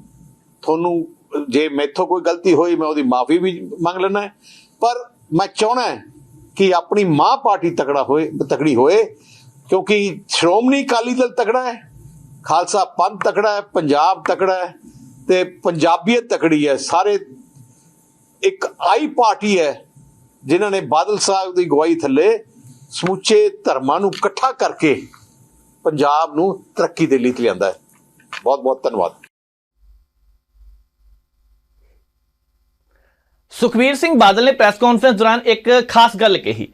ਉਹ ਕਹਿੰਦੇ ਅਜੇ ਰੁਕਣਾ ਨਹੀਂ, 10 ਤੋਂ 15 ਮੈਂਬਰ ਹੋਰ ਤਿਆਰ ਨੇ ਜੋ ਸ਼੍ਰੋਮਣੀ ਅਕਾਲੀ ਦਲ ਦੇ ਵਿੱਚ ਆਉਂਦੇ ਦਿਨਾਂ ਨੂੰ ਸ਼ਾਮਲ ਹੋਣਗੇ। ਦੂਸਰੇ ਪਾਸੇ ਇੱਕ ਗੱਲ ਜਿਹੜੀ ਖਾਸ ਹੋਰ ਕਹੀ ਹੈ, ਉਹ ਕਹਿੰਦੇ ਕਿ ਪੰਥ ਨੂੰ ਕਮਜ਼ੋਰ ਕਰਨ ਦੀਆਂ ਕੋਸ਼ਿਸ਼ਾਂ ਕੀਤੀਆਂ ਜਾ ਰਹੀਆਂ ਨੇ। ਕੁਝ ਤਾਕਤਾਂ ਨੇ ਜੋ ਪੰਥ ਨੂੰ ਕਮਜ਼ੋਰ ਕਰ ਰਹੀਆਂ ਨੇ, ਤੇ ਜੇਕਰ ਪੰਥ ਤਕੜਾ ਤਾਂ ਫਿਰ ਪੰਜਾਬ, ਪੰਜਾਬੀ ਤੇ ਪੰਜਾਬੀਅਤ ਦੀ ਗੱਲ ਹਮੇਸ਼ਾ ਹੀ ਚੱਲਦੀ ਰਹੇਗੀ। ਬੀਬੀ ਜਗੀਰ ਕੌਰ ਹੋਰਾਂ ਵਾਲੇ ਉਹਨਾਂ ਨੇ ਗੱਲ ਜਿਹੜੀ ਕਹੀ ਹੈ ਕਿ ਇਸ ਵੇਲੇ ਕਮਜ਼ੋਰ ਕਰਨ ਦੀ ਕੋਸ਼ਿਸ਼ ਕੀਤੀ ਜਾ ਰਹੀ ਹੈ, ਪੰਥ ਨੂੰ ਵੰਡਣ ਦੀ ਕੋਸ਼ਿਸ਼ ਕੀਤੀ ਜਾ ਰਹੀ ਹੈ। ਸਵਾਲ ਤਾਂ ਫਿਰ ਬਹੁਤ ਸਾਰੇ ਲੋਕਾਂ ਦੇ ਮਨਾਂ ਵਿੱਚ ਇਹ ਵੀ ਆਉਂਦਾ ਹੋਣਾ ਕਿ ਜਦੋਂ ਲੰਬਾ ਸਮਾਂ ਬੀਬੀ ਜਗੀਰ ਕੌਰ ਪਾਰਟੀ ਦੇ ਨਾਲ ਸੀ, ਇਹ ਗੱਲ ਕਦੀ ਨਹੀਂ ਨਿਕਲੀ। ਇਹ ਗੱਲ ਹੁਣੀ ਕਿਉਂ ਨਿਕਲੀ ਹੈ? ਕਿਉਂਕਿ ਰਸਤੇ ਅਲੱਗ ਹੋ ਗਏ ਨੇ। ਇਸ ਕਰਕੇ ਵੈਸੇ ਸਿਆਸਤਦਾਨਾਂ ਦਾ ਕੁਝ ਨਹੀਂ ਪਤਾ ਹੁੰਦਾ ਕਦੋਂ ਕਿੱਥੇ ਕਿਹਦੇ ਨਾਲ ਜਾ ਕੇ ਮਿਲ ਜਾਣਾ, ਕਿਹੜੀ ਪਾਰਟੀ ਵਿੱਚ ਸ਼ਾਮਲ ਹੋ ਜਾਣਾ। ਬੀਬੀ ਜਗੀਰ ਕੌਰ ਨੇ ਸਪਸ਼ਟ ਕੀਤਾ ਕਿ ਮੈਂ ਹੁਣ ਕਿਸੇ ਵੀ ਪਾਰਟੀ ਨਹੀਂ ਜਾਣਾ, ਸਿਰਫ ਇੱਕ ਹੀ ਮੁੱਖ ਕੰਮ ਹੈ, ਉਹ ਹੈਗਾ ਪੰਥ ਦੇ ਲਈ ਕੰਮ ਕਰਨਾ, ਸ਼੍ਰੋਮਣੀ ਗੁਰਦੁਆਰਾ ਪ੍ਰਬੰਧਕ ਕਮੇਟੀ ਨੂੰ ਇੱਕ ਪਰਿਵਾਰ ਤੋਂ ਆਜ਼ਾਦ ਕਰਵਾਉਣਾ, ਇੱਥੇ ਕੰਮ ਕੀਤਾ ਜਾਵੇਗਾ। ਸੋ ਕਿਸ ਤਰ੍ਹਾਂ ਦੇ ਅੱਗੇ ਦੇ ਹਾਲਾਤ ਰਹਿਣਗੇ ਜਾਂ ਤਾਂ ਸ਼੍ਰੋਮਣੀ ਗੁਰਦੁਆਰਾ ਪ੍ਰਬੰਧਕ ਕਮੇਟੀ ਦੀਆਂ ਚੋਣਾਂ ਤੋਂ ਬਾਅਦ ਪਤਾ ਚੱਲੇਗਾ, ਜਾਂ ਫਿਰ ਆਉਂਦੇ ਦਿਨਾਂ ਨੂੰ ਜਦੋਂ ਕੁਝ ਕੁ ਸਰਗਰਮੀਆਂ ਹੁੰਦੀਆਂ ਨੇ, ਜਦੋਂ ਮਾਹੌਲ ਕਿਸ ਤਰ੍ਹਾਂ ਦਾ ਬਣਦਾ, ਤਲਖੀ ਭਰਿਆ ਬਣਦਾ, ਉਦੋਂ ਸਾਰਾ ਕੁਝ ਸਪਸ਼ਟ ਹੋ ਜਾਣਾ। ਹੁਣ ਗੱਲ ਕਰਨੀ ਹੈ ਅਗਲੀ ਇੱਕ ਹਸਪਤਾਲ ਦੀ, ਆਈ ਹਸਪੀਟਲ 13 ਹਸਪਤਾਲ। ਪ੍ਰਾਈਮ ਏਸ਼ੀਆ ਟੀਵੀ ਦੇ ਪ੍ਰਤੀਨਿਧ ਨੰਦਪ੍ਰੀਤ ਹੋਰਾਂ ਦੀ ਰਿਪੋਰਟ ਦੇਖਣੀ ਹੈ, ਕਿਉਂਕਿ ਇੱਕ ਹਸਪਤਾਲ ਹੈ ਜਿਸ ਦੇ ਕਰਤਾ ਧਰਤਾ ਹਰਜੀਤ ਸਿੰਘ ਸੱਭਰਵਾਲ ਨੇ। ਹੁਣ ਉਸ ਹਸਪਤਾਲ ਦੇ ਵਿੱਚ ਮਰੀਜ਼ਾਂ ਦੀ ਗਿਣਤੀ, ਵੱਡੀ ਗਿਣਤੀ 'ਚ ਮਰੀਜ਼ ਆਉਂਦੇ ਆ, ਮੁਫਤ ਦੇ ਵਿੱਚ ਆਪਰੇਸ਼ਨ ਕੀਤਾ ਜਾਂਦਾ ਹੈ। ਹਰ ਰੋਜ਼ 60 ਤੋਂ 70 OPD ਹੈ, 350 ਤੋਂ 400 ਮਰੀਜ਼ ਰੋਜ਼ ਉੱਥੇ ਚੈੱਕਅਪ ਕੀਤਾ ਜਾਂਦਾ। ਇਹ ਨਹੀਂ ਕਿ ਸਿਰਫ ਪੰਜਾਬ ਦੇ, ਦੂਜੇ ਸੂਬਿਆਂ ਤੋਂ ਵੀ ਵੱਡੀ ਗਿਣਤੀ ਵਿੱਚ ਮਰੀਜ਼ ਉੱਥੇ ਪਹੁੰਚਦੇ ਨੇ। ਕਿਸ ਤਰ੍ਹਾਂ ਇਲਾਜ ਚੱਲਦਾ ਹੈ, ਲੰਗਰ ਦੀ ਸੇਵਾ ਕਿਸ ਤਰ੍ਹਾਂ ਹੁੰਦੀ ਹੈ ਤੇ ਕਿੱਥੋਂ ਕਿੱਥੋਂ ਮਰੀਜ਼ ਪਹੁੰਚਦੇ ਨੇ, ਇਹ ਸਾਰੀਆਂ ਗੱਲਾਂ ਅਸੀਂ ਨੰਦਪ੍ਰੀਤ ਹੋਰਾਂ ਦੀ ਰਿਪੋਰਟ ਵਿੱਚ ਦੇਖਦੇ ਹਾਂ। ਲੰਗਰ ਬਾਰੇ ਤਾਂ ਅਕਸਰ ਤੁਸੀਂ ਸੁਣਿਆ ਹੋਵੇਗਾ, ਪਰ ਗੁਰੂ ਕਾ ਲੰਗਰ ਆਈ ਹਸਪੀਟਲ ਇਸ ਦੇ ਬਾਰੇ ਵੀ ਸ਼ਾਇਦ ਤੁਸੀਂ ਸੁਣਿਆ ਹੋਵੇਗਾ, ਪਰ ਕਿਸ ਤਰੀਕੇ ਦੇ ਨਾਲ ਕੰਮ ਕਰਦਾ ਹੈਗਾ ਇਹ ਅੱਜ ਅਸੀਂ ਤੁਹਾਡੇ ਤੱਕ ਜ਼ਰੂਰ ਪਹੁੰਚਾਉਣਾ ਹੈ। ਕਿਉਂਕਿ ਸਾਡੀ ਕੋਸ਼ਿਸ਼ ਇਹ ਹੁੰਦੀ ਹੈ, ਸਾਡੇ ਅਦਾਰੇ ਦੀ ਵੀ, ਕਿ ਅਸੀਂ ਕੁਛ ਨਾ ਕੁਛ ਚੰਗਾ ਚੀਜ਼ਾਂ ਜਿਹੜੀਆਂ ਸਮਾਜ 'ਚ ਹੋ ਰਹੀਆਂ ਨੇ, ਕੁਝ ਚੰਗੇ ਲੋਕ ਉਹ ਤੁਹਾਡੇ ਤੱਕ ਜ਼ਰੂਰ ਅੱਪੜਦੇ ਕਰੀਏ। ਅੱਜ ਸਰਦਾਰ ਹਰਜੀਤ ਸਿੰਘ ਸੱਭਰਵਾਲ ਸਾਹਿਬ ਨਾਲ ਮਿਲਾਉਣਾ ਹੈਗਾ। 13 ਆਈ ਹਸਪੀਟਲ ਚੱਲ ਰਿਹਾ ਹੈਗਾ ਜੀ, ਇਹ 18 ਸੈਕਟਰ ਦੇ ਵਿੱਚ ਵੀ ਹੋਰ ਵੀ ਕਈ ਇਹਨਾਂ ਦੀਆਂ ਸੰਸਥਾਵਾਂ ਚੱਲ ਰਹੀਆਂ ਨੇ, ਤੇ ਵੱਡੀ ਗੱਲ ਇਹ ਹੈ ਕਿ ਫ੍ਰੀ ਆਫ ਕੋਸਟ ਇੱਥੇ ਆਪਰੇਸ਼ਨ ਹੁੰਦਾ, ਮੁਫਤ ਦੇ ਵਿੱਚ। ਤਾਂ ਸੱਭਰਵਾਲ ਸਾਹਿਬ ਬਹੁਤ ਬਹੁਤ ਸਵਾਗਤ। ਵਾਹਿਗੁਰੂ ਜੀ ਕਾ ਖਾਲਸਾ, ਵਾਹਿਗੁਰੂ ਜੀ ਕੀ ਫਤਿਹ ਜੀ। ਸੱਭਰਵਾਲ ਸਾਹਿਬ, ਥੋੜੀ ਜਾਣਕਾਰੀ, ਕਿਉਂਕਿ ਸਾਡੇ ਬਹੁਤ ਸਾਰੇ ਦਰਸ਼ਕ ਜਾਣਦੇ ਵੀ ਹੋਣਗੇ, ਉਹਦੇ ਵਾਸਤੇ ਚੀਜ਼ ਨਵੀਂ ਵੀ ਹੋਏਗੀ। ਕਿਸ ਤਰੀਕੇ ਦੇ ਨਾਲ ਇੱਥੇ ਇਲਾਜ ਹੁੰਦਾ ਹੈ, ਕਿਵੇਂ ਹੁੰਦਾ ਹੈ, ਪੂਰਾ ਸਮਝਾਇਓ ਜੀ। ਧੰਨ ਗੁਰੂ ਨਾਨਕ ਸਾਹਿਬ ਨੇ 8 ਫਰਵਰੀ 2018 ਨੂੰ ਦੁਨੀਆ 'ਚ ਪਹਿਲੀ ਵਾਰੀ ਇੱਕ ਬੜੀ ਪਿਆਰੀ ਦਾਤ ਜਿਹੜੀ ਕਿ ਸਾਨੂੰ ਬਖਸ਼ੀ ਕਿ ਅਸੀਂ ਅਜੇ ਤੱਕ ਲੰਗਰ ਦੇਖਦੇ ਸੀ, ਖਾਣ ਪੀਣ ਦੇ ਲੰਗਰ, ਬ੍ਰੈਡ ਪਕੌੜੇ, ਜਲੇਬੀਆਂ, ਹੋਰ ਚੀਜ਼ਾਂ ਦੇ, ਸੜਕਾਂ ਤੇ ਖੜੇ ਹੋ ਕੇ। ਗੁਰੂ ਸਾਹਿਬ ਨੇ ਕਿਹਾ ਨਹੀਂ, ਹੁਣ ਮੇਰੇ ਬੱਚਿਆਂ ਨੂੰ ਜਿਹੜੀ ਹੈ ਸਿਹਤ ਸੇਵਾਵਾਂ ਦੇ, ਆਪਰੇਸ਼ਨਾਂ ਦੇ ਲੰਗਰਾਂ ਦੀ ਲੋੜ ਹੈ।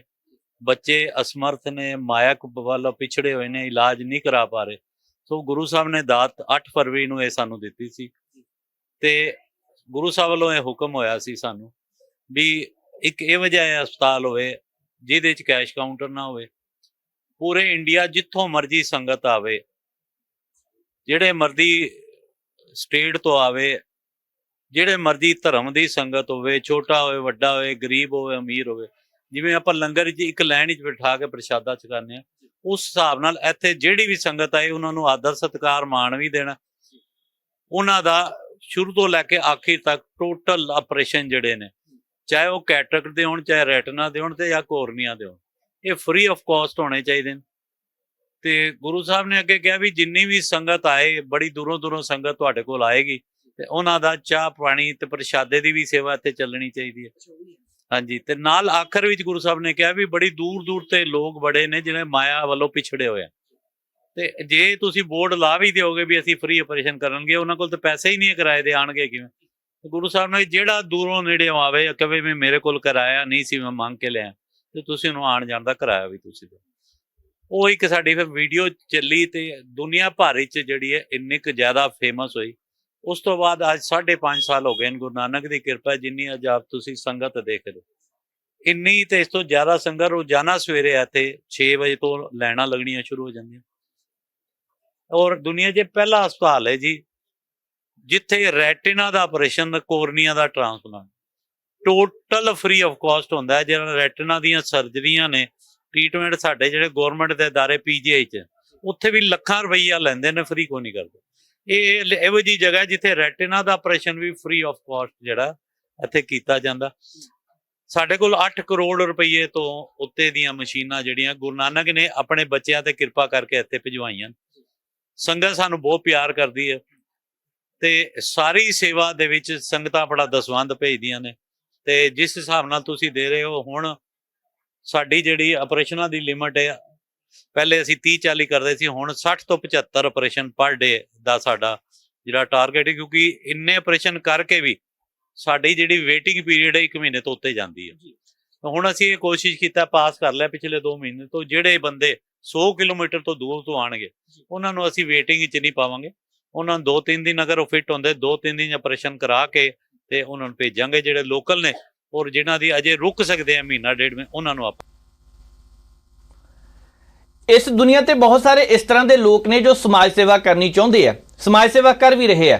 ਸੋ ਇਸ ਤਰ੍ਹਾਂ ਦੀਆਂ ਸਮਾਜ ਸੇਵੀ ਸੰਸਥਾਵਾਂ ਦੇ ਨਾਲ ਲੋਕਾਂ ਨੂੰ ਜੁੜਨ ਦੀ ਜ਼ਰੂਰਤ ਰਹਿੰਦੀ ਹੈ। ਬਹੁਤ ਸਾਰੇ ਲੋਕ ਹਮੇਸ਼ਾ ਕਹਿੰਦੇ ਰਹਿੰਦੇ ਨੇ, ਕੁਝ ਲੋਕ ਉਹਨਾਂ ਥਾਵਾਂ ਤੇ ਪੈਸਾ ਦਾਨ ਕਰ ਦਿੰਦੇ ਆ ਜਿੱਥੇ ਜ਼ਰੂਰਤ ਨਹੀਂ, ਤੇ ਬਹੁਤ ਸਾਰੇ ਲੋਕ ਉਹਨਾਂ ਥਾਵਾਂ ਤੋਂ ਵਾਂਝੇ ਵੀ ਰਹਿ ਜਾਂਦੇ ਆ ਜਿੱਥੇ ਬਹੁਤ ਜ਼ਰੂਰਤ ਹੁੰਦੀ ਹੈ।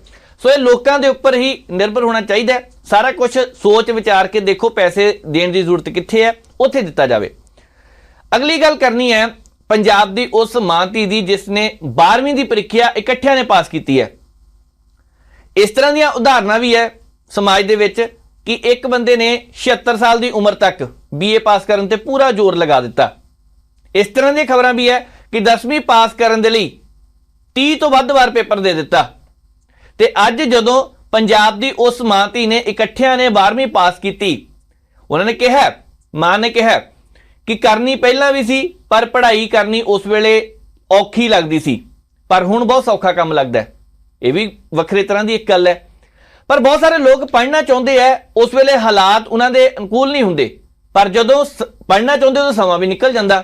ਪਰ ਕੁਝ ਲੋਕ ਉਹ ਨੇ ਜੋ ਦੇਖਦੇ ਆ ਕੋਈ ਉਮਰ ਨਹੀਂ ਪੜ੍ਹਨੇ ਦੀ, ਗਿਆਨ ਪ੍ਰਾਪਤ ਕਰਨ ਦੀ ਕੋਈ ਉਮਰ ਨਹੀਂ, ਜਦੋਂ ਮਰਜ਼ੀ ਜਿੱਥੇ ਜਿਹੜੀ ਮਰਜ਼ੀ ਉਮਰ 'ਚ ਜਾ ਕੇ ਪੇਪਰ ਦੇ ਲਿਓ। ਹੁਣ ਪੇਪਰ ਦਿੱਤੇ ਆ। ਇੱਥੇ ਵੀ ਪ੍ਰਾਈਮ ਏਸ਼ੀਆ TV ਦੇ ਪ੍ਰਤੀਨਿਧ ਨੇ ਗੋਵਿੰਦਰ ਜੰਗੀਆਣਾ, ਉਹਨਾਂ ਨੇ ਇੱਕ ਰਿਪੋਰਟ ਤਿਆਰ ਕੀਤੀ ਹੈ, ਉਹ ਵੀ ਦੇਖਦੇ ਹਾਂ। ਕਹਿੰਦੇ ਕਿ ਪੜ੍ਹਨ ਦੀ ਕੋਈ ਉਮਰ ਨਹੀਂ ਹੁੰਦੀ, ਸਿੱਖਣ ਦੀ ਕੋਈ ਉਮਰ ਨਹੀਂ ਹੁੰਦੀ। ਤਾਂ ਅਜਿਹੀ ਸਟੋਰੀ ਦਿਖਾਵਾਂਗੇ। ਇੱਕ ਬੇਟੀ ਨੇ ਤੇ ਇੱਕ ਮਾਤਾ ਨੇ ਇਕੱਠਿਆਂ ਨੇ, ਬੇਟੀ ਨੇ ਤੇ ਉਹਨਾਂ ਦੀ ਮਾਤਾ ਜੀ ਨੇ ਇਕੱਠਿਆਂ ਨੇ ਜਿਹੜੀ +2 ਕੀਤੀ ਆ। ਲੰਮਾ ਸਮਾਂ ਹੋ ਗਿਆ ਸੀ ਪੜ੍ਹਾਈ ਛੱਡੀ ਨੂੰ ਮਾਤਾ ਨੂੰ, 26 ਸਾਲਾਂ ਬਾਅਦ +2 ਦੇ ਪੇਪਰ ਦਿੱਤੇ ਆ, ਕਿਉਂਕਿ ਮਾਤਾ ਨੂੰ ਵੀ ਲੱਗਦਾ ਸੀ ਕਿ ਮੈਂ ਵੀ ਅੱਗੇ ਪੜ੍ਹਨਾ ਚਾਹੁੰਦੀ ਆ।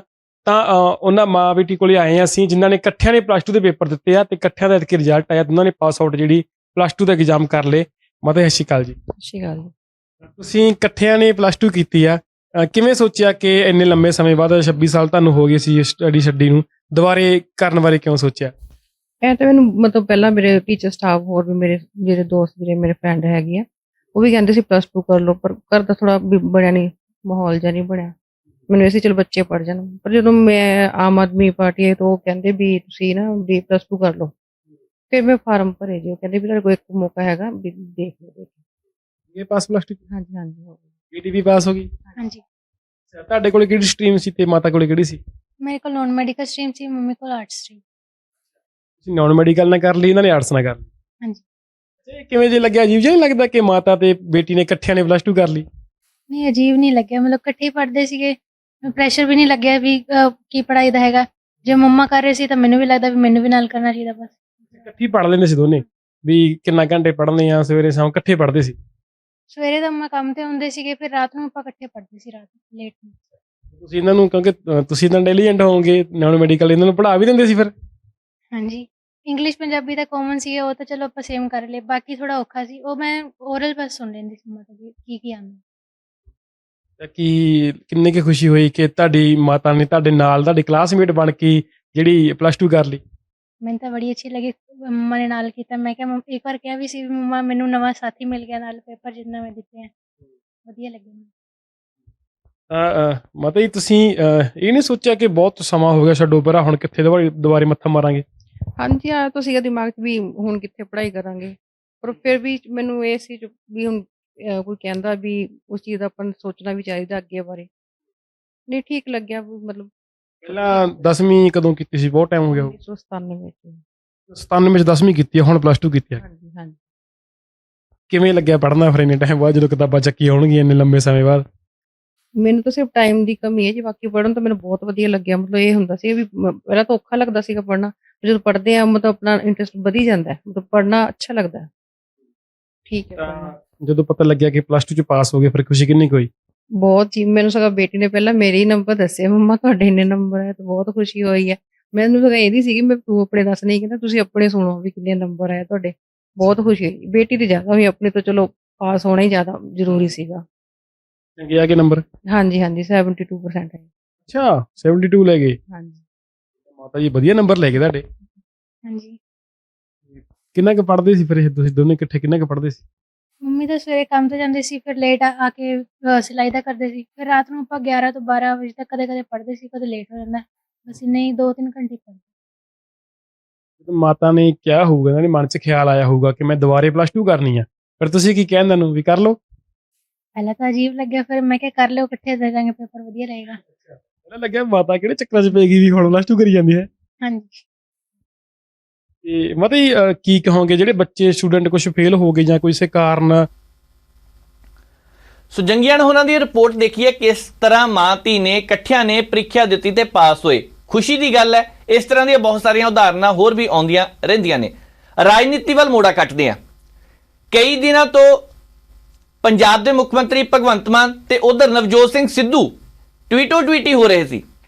ਦੋਹਾਂ ਦੇ ਵਿਚਕਾਰ ਲੱਗਦਾ ਸ਼ਬਦੀ ਜੰਗ ਚੱਲ ਰਹੀ, ਪਰ ਇਸੇ ਦੇ ਦੌਰਾਨ ਨਵਜੋਤ ਸਿੰਘ ਸਿੱਧੂ ਦੀ ਧਰਮ ਪਤਨੀ ਨਵਜੋਤ ਕੌਰ ਸਿੱਧੂ ਦਾ ਬਿਆਨ ਆਉਂਦਾ ਹੈ। ਉਹ ਕਹਿੰਦੇ ਸੀ ਇਸ ਤਰ੍ਹਾਂ ਨਹੀਂਗਾ, ਕੁਝ ਵੀ ਬਿਆਨ ਨਾ ਇਦਾਂ ਦੇ ਇਸ ਤਰ੍ਹਾਂ ਦੇ ਦਿੱਤੇ ਜਾਣ। ਪਰ ਅੱਜ ਇੱਕ ਬਿਆਨ ਹੋ ਰਿਹਾ ਜਿਹੜਾ ਆਪਣੇ ਵੱਲ ਪੂਰਾ ਧਿਆਨ ਮੰਗਦਾ, ਕਿਉਂਕਿ ਨਵਜੋਤ ਸਿੰਘ ਸਿੱਧੂ ਦੀ ਧਰਮ ਪਤਨੀ ਨੇ ਕਿਹਾ ਕਿ ਭਗਵੰਤ ਮਾਨ ਜੀ ਜਿਹੜੀ ਕੁਰਸੀ ਤੇ ਤੁਸੀਂ ਬਿਰਾਜਮਾਨ ਹੋ ਨਾ, ਇਹ ਤੁਹਾਨੂੰ ਮੇਰੇ ਪਤੀ ਨੇ ਤੋਹਫੇ ਦੇ ਵਿੱਚ ਦਿੱਤੀ ਆ। ਦਰਅਸਲ ਉਹਨਾਂ ਦਾ ਕਹਿਣਾ ਕਿ ਦਿੱਲੀ ਦੇ ਮੁੱਖ ਮੰਤਰੀ ਅਰਵਿੰਦ ਕੇਜਰੀਵਾਲ ਹੋਰਾਂ ਨਾਲ ਮੁਲਾਕਾਤ ਹੋਈ ਤੇ ਉੱਥੇ ਉਹਨਾਂ ਨੇ ਕਿਹਾ ਸੀ ਕਿ ਤੁਹਾਨੂੰ ਪੰਜਾਬ ਦੀ ਜ਼ਿੰਮੇਵਾਰੀ ਦਿੱਤੀ ਜਾਵੇਗੀ, ਪਰ ਮੇਰੇ ਪਤੀ ਨੇ ਕਹਿੰਦੇ ਇਹ ਜ਼ਿੰਮੇਵਾਰੀ ਨਹੀਂ ਚੁੱਕੀ, ਕਿਉਂਕਿ ਕਾਂਗਰਸ ਨਾਲ ਧੋਖਾ ਨਹੀਂ ਕਰਨਾ ਸੀ, ਇਸ ਕਰਕੇ ਇਸ ਕੁਰਸੀ ਨੂੰ ਸਵੀਕਾਰ ਨਹੀਂ ਕੀਤਾ ਤੇ ਉਹ ਤੋਹਫੇ ਦੇ ਵਿੱਚ ਭਗਵੰਤ ਮਾਨ ਸਾਹਿਬ ਨੂੰ ਕੁਰਸੀ ਦੇ ਦਿੱਤੀ ਹੈ। ਹੁਣ ਇਹਦੇ ਵਿੱਚ ਕਿੰਨਾ ਕੁ ਸੱਚ ਹੈ, ਕਿੰਨਾ ਕੁ ਨਹੀਂ, ਸਾਨੂੰ ਨਹੀਂ ਪਤਾ। ਇੰਨਾ ਜ਼ਰੂਰ ਹੈ ਕਿ ਵਿਧਾਨ ਸਭਾ ਦੀਆਂ ਚੋਣਾਂ ਤੋਂ ਪਹਿਲਾਂ ਦਿੱਲੀ ਦੇ ਵਿੱਚ ਬਹੁਤ ਸਾਰੇ ਸਿਆਸਤਦਾਨਾਂ ਦੀਆਂ ਮੀਟਿੰਗਾਂ ਹੋਈਆਂ। ਦੂਜੇ ਦਿਨ ਹੀ ਕਈ ਸਿਆਸਤਦਾਨ ਗੱਡੀਆਂ ਕਰ ਕਰਕੇ ਤੇ ਸਿੱਧੇ ਹੀ ਦਿੱਲੀ ਦੇ ਵਿੱਚ ਕੋਈ ਕਾਂਗਰਸ ਵਾਲੇ ਵੀ ਪਹੁੰਚਦੇ ਰਹੇ, ਭਾਜਪਾ ਵਾਲੇ ਵੀ ਪਹੁੰਚਦੇ ਰਹੇ। ਸ਼੍ਰੋਮਣੀ ਅਕਾਲੀ ਦਲ ਦੀਆਂ ਮੀਟਿੰਗਾਂ ਚਲੋ ਪੰਜਾਬ ਪੱਧਰ ਤੇ ਹੋਈਆਂ, ਪਰ ਫਿਰ ਵੀ ਕਦੀ ਗੇੜਾ ਲੱਗਿਆ, ਵਿੱਚ ਚਰਚਾ ਚੱਲਦੀ ਹੈ। ਕਿੰਨਾ ਕੁ ਸਹੀ ਹੈ ਕਿੰਨਾ ਕੁ ਨਹੀਂ ਪਤਾ ਨਹੀਂ, ਪਰ ਹਾਂ ਚਰਚਾ ਚੱਲਦੀ ਰਹੀ ਹੈ। ਹੁਣ ਜੇਕਰ ਇਹ ਸਾਰੀਆਂ ਗੱਲਾਂ ਉਦੋਂ ਹੁੰਦੀਆਂ ਰਹੀਆਂ ਤਾਂ ਕਿਤੇ ਨਾ ਕਿਤੇ ਗੱਲ ਜੁੜਦੀ ਵੀ ਹੋ ਸਕਦੀ ਹੈ, ਪਰ ਇਹਦੇ ਮਾਮਲੇ ਦੇ ਉੱਪਰ ਜਾਂ ਤਾਂ ਮਾਨ ਸਾਹਿਬ ਚੰਗੀ ਤਰ੍ਹਾਂ ਦੱਸ ਸਕਦੇ ਆ, ਜਾਂ ਕੇਜਰੀਵਾਲ ਸਾਹਿਬ ਦੱਸ ਸਕਦੇ ਨੇ, ਜਾਂ ਫਿਰ ਨਵਜੋਤ ਕੌਰ ਸਿੱਧੂ ਹੋਰਾਂ ਨੇ ਆਪਣਾ ਪੱਖ ਰੱਖ ਦਿੱਤਾ। ਇਹ ਵੀ ਕਿਹਾ ਕਿ ਨਵਜੋਤ ਸਿੰਘ ਸਿੱਧੂ ਵੱਡੇ ਭਰਾ ਹੋ ਕੇ ਉਹਨਾਂ ਨੇ ਇਹ ਫਰਜ਼ ਨਿਭਾਇਆ। ਚਲੋ ਸਿਆਸਤ ਦੇ ਵਿੱਚ ਕੌਣ ਕਿਹਦਾ ਭਰਾ ਆ ਪਤਾ ਨਹੀਂ, ਇੱਥੇ ਤਾਂ ਉਹਨਾਂ ਨਾਲ ਵੀ ਜੱਫੀਆਂ ਪੈ ਜਾਂਦੀਆਂ ਹੁੰਦੀਆਂ ਜਿਨ੍ਹਾਂ ਨੂੰ ਕਿਹਾ ਜਾਂਦਾ ਕਿ ਅਸੀਂ ਤੁਹਾਡੇ ਵੱਲ ਦੇਖਣਾ ਹੀ ਨਹੀਂ। ਵਿਧਾਨ ਸਭਾ ਦੇ ਵਿੱਚ ਗਾਲੀ ਗਲੋਚ ਵੀ ਰੱਜ ਕੇ ਹੋਇਆ, ਤੂੰ ਤੜਕ ਤੱਕ ਗੱਲ ਪਹੁੰਚ ਗਈ, ਉਂਗਲਾ ਕੱਢ ਕੇ ਇਸ ਤਰ੍ਹਾਂ ਕੀਤਾ ਜਾਂਦਾ ਸੀ, ਪਰ ਜੱਫੀਆਂ ਵੀ ਪੈ ਗਈਆਂ। ਇਹ ਜੱਫੀਆਂ ਸਿਆਸੀ ਸੀ, ਇਹ ਜੱਫੀਆਂ ਉਸੇ ਤੱਕ ਮਾਹੌਲ ਲਈ ਸੀਗੀਆਂ ਜਾਂ ਕਿਹਦੇ ਲਈ ਸੀ ਇਹ ਵੀ ਨਹੀਂ ਪਤਾ, ਪਰ ਸੀ।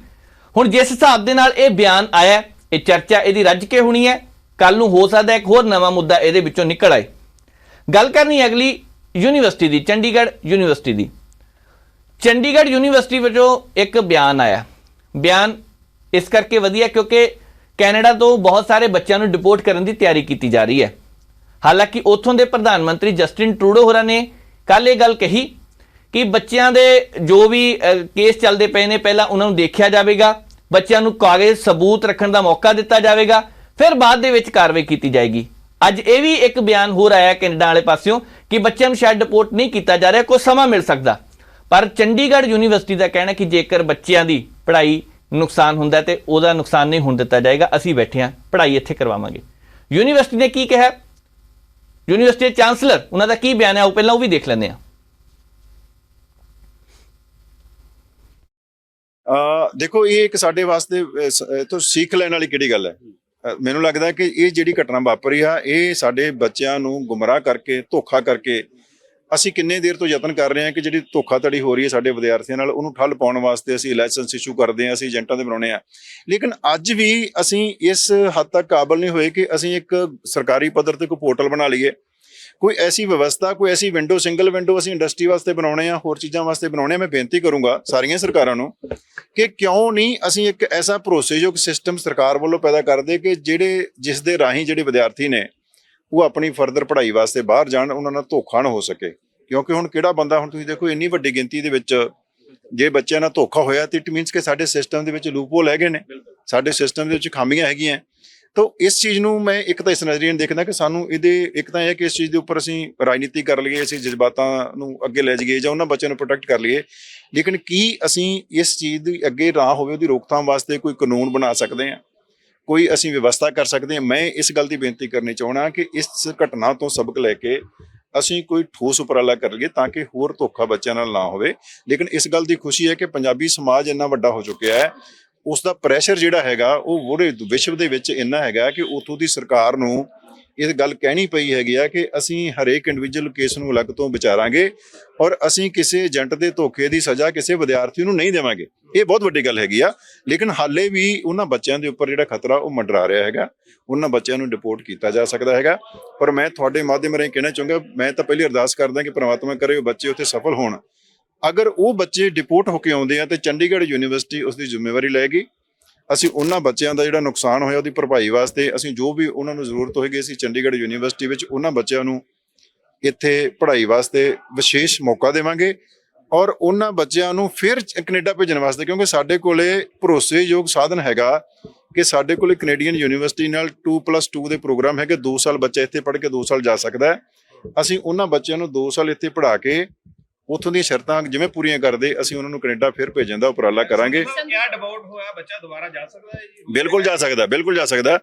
ਡਿਪੋਰਟ ਹੋਇਆ ਬੱਚਾ ਜਾ ਸਕਦਾ ਹੈਗਾ, ਲੇਕਿਨ ਉਸ ਦੀਆਂ ਜਿਹੜੀਆਂ ਦੇਖੋ ਕਿਸੇ ਦੇਸ਼ ਦੀ ਇਮੀਗ੍ਰੇਸ਼ਨ ਜਿਹੜੀ ਪਾਲਿਸੀ ਕੀ ਹੈ, ਸਮੇਂ-ਸਮੇਂ ਤੇ ਤਬਦੀਲੀਆਂ ਹੁੰਦੀਆਂ ਨੇ ਕੀ ਹੈ। ਲੇਕਿਨ ਮੈਂ ਆਪਣੀ ਇੱਕ ਪੇਸ਼ਕਸ਼ ਹੈ ਇਹ ਮਾਧਿਅਮ ਰਾਹੀਂ ਤੁਹਾਡੇ ਰਾਹੀਂ ਕਰਨਾ ਚਾਹੁੰਦਾ ਕਿ 700 ਬੱਚਿਆਂ ਦੇ ਜਿਹੜੇ ਮਾਪੇ ਹੈਗੇ ਨੇ, 700 ਬੱਚੇ ਤੇ ਜਿਹੜੇ ਉਹਨਾਂ ਦੇ ਮਾਪੇ, ਉਹਨਾਂ ਦੇ ਰਿਸ਼ਤੇਦਾਰ ਇਸ ਵੇਲੇ ਪਰੇਸ਼ਾਨੀ ਵਿੱਚ ਨੇ। ਮੈਂ ਉਹਨਾਂ ਨੂੰ ਇੱਕ ਭਰੋਸਾ ਦੇਣਾ ਚਾਹੁੰਦਾ ਕਿ ਪਹਿਲਾਂ ਤਾਂ ਕੋਸ਼ਿਸ਼ ਕਰੀਏ ਕਿ ਉਹ ਬੱਚੇ ਉੱਥੇ ਟਿਕ ਜਾਣ।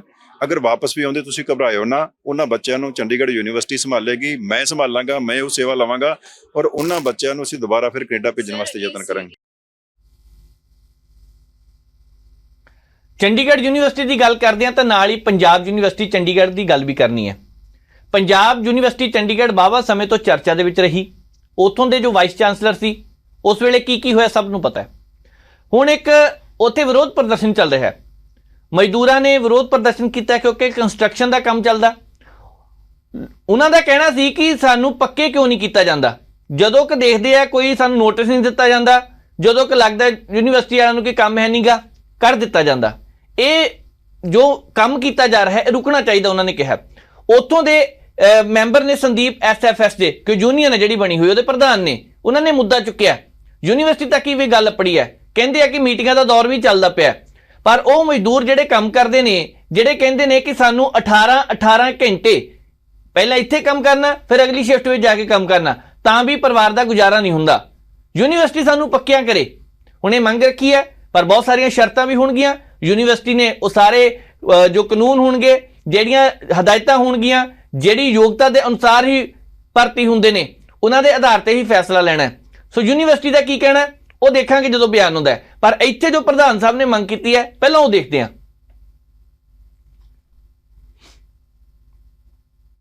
ਬਾਈ ਜੀ, ਤੁਸੀਂ ਵਿਦਿਆਰਥੀ ਜਥੇਬੰਦੀ SFS ਨੂੰ ਰਿਪਰੈਜ਼ੈਂਟ ਕਰਦੇ ਹੋ। ਧਰਨੇ ਤੇ ਤੁਹਾਡੇ ਨਾਲ ਇੱਥੇ ਬੈਠੇ ਹੋਏ ਨੇ ਵਰਕਰਸ। ਕਿਉਂ ਇੱਥੇ ਪ੍ਰੋਟੈਸਟ ਇਹਨਾਂ ਵਰਕਰਸ ਦਾ ਚੱਲ ਰਿਹਾ ਹੈ?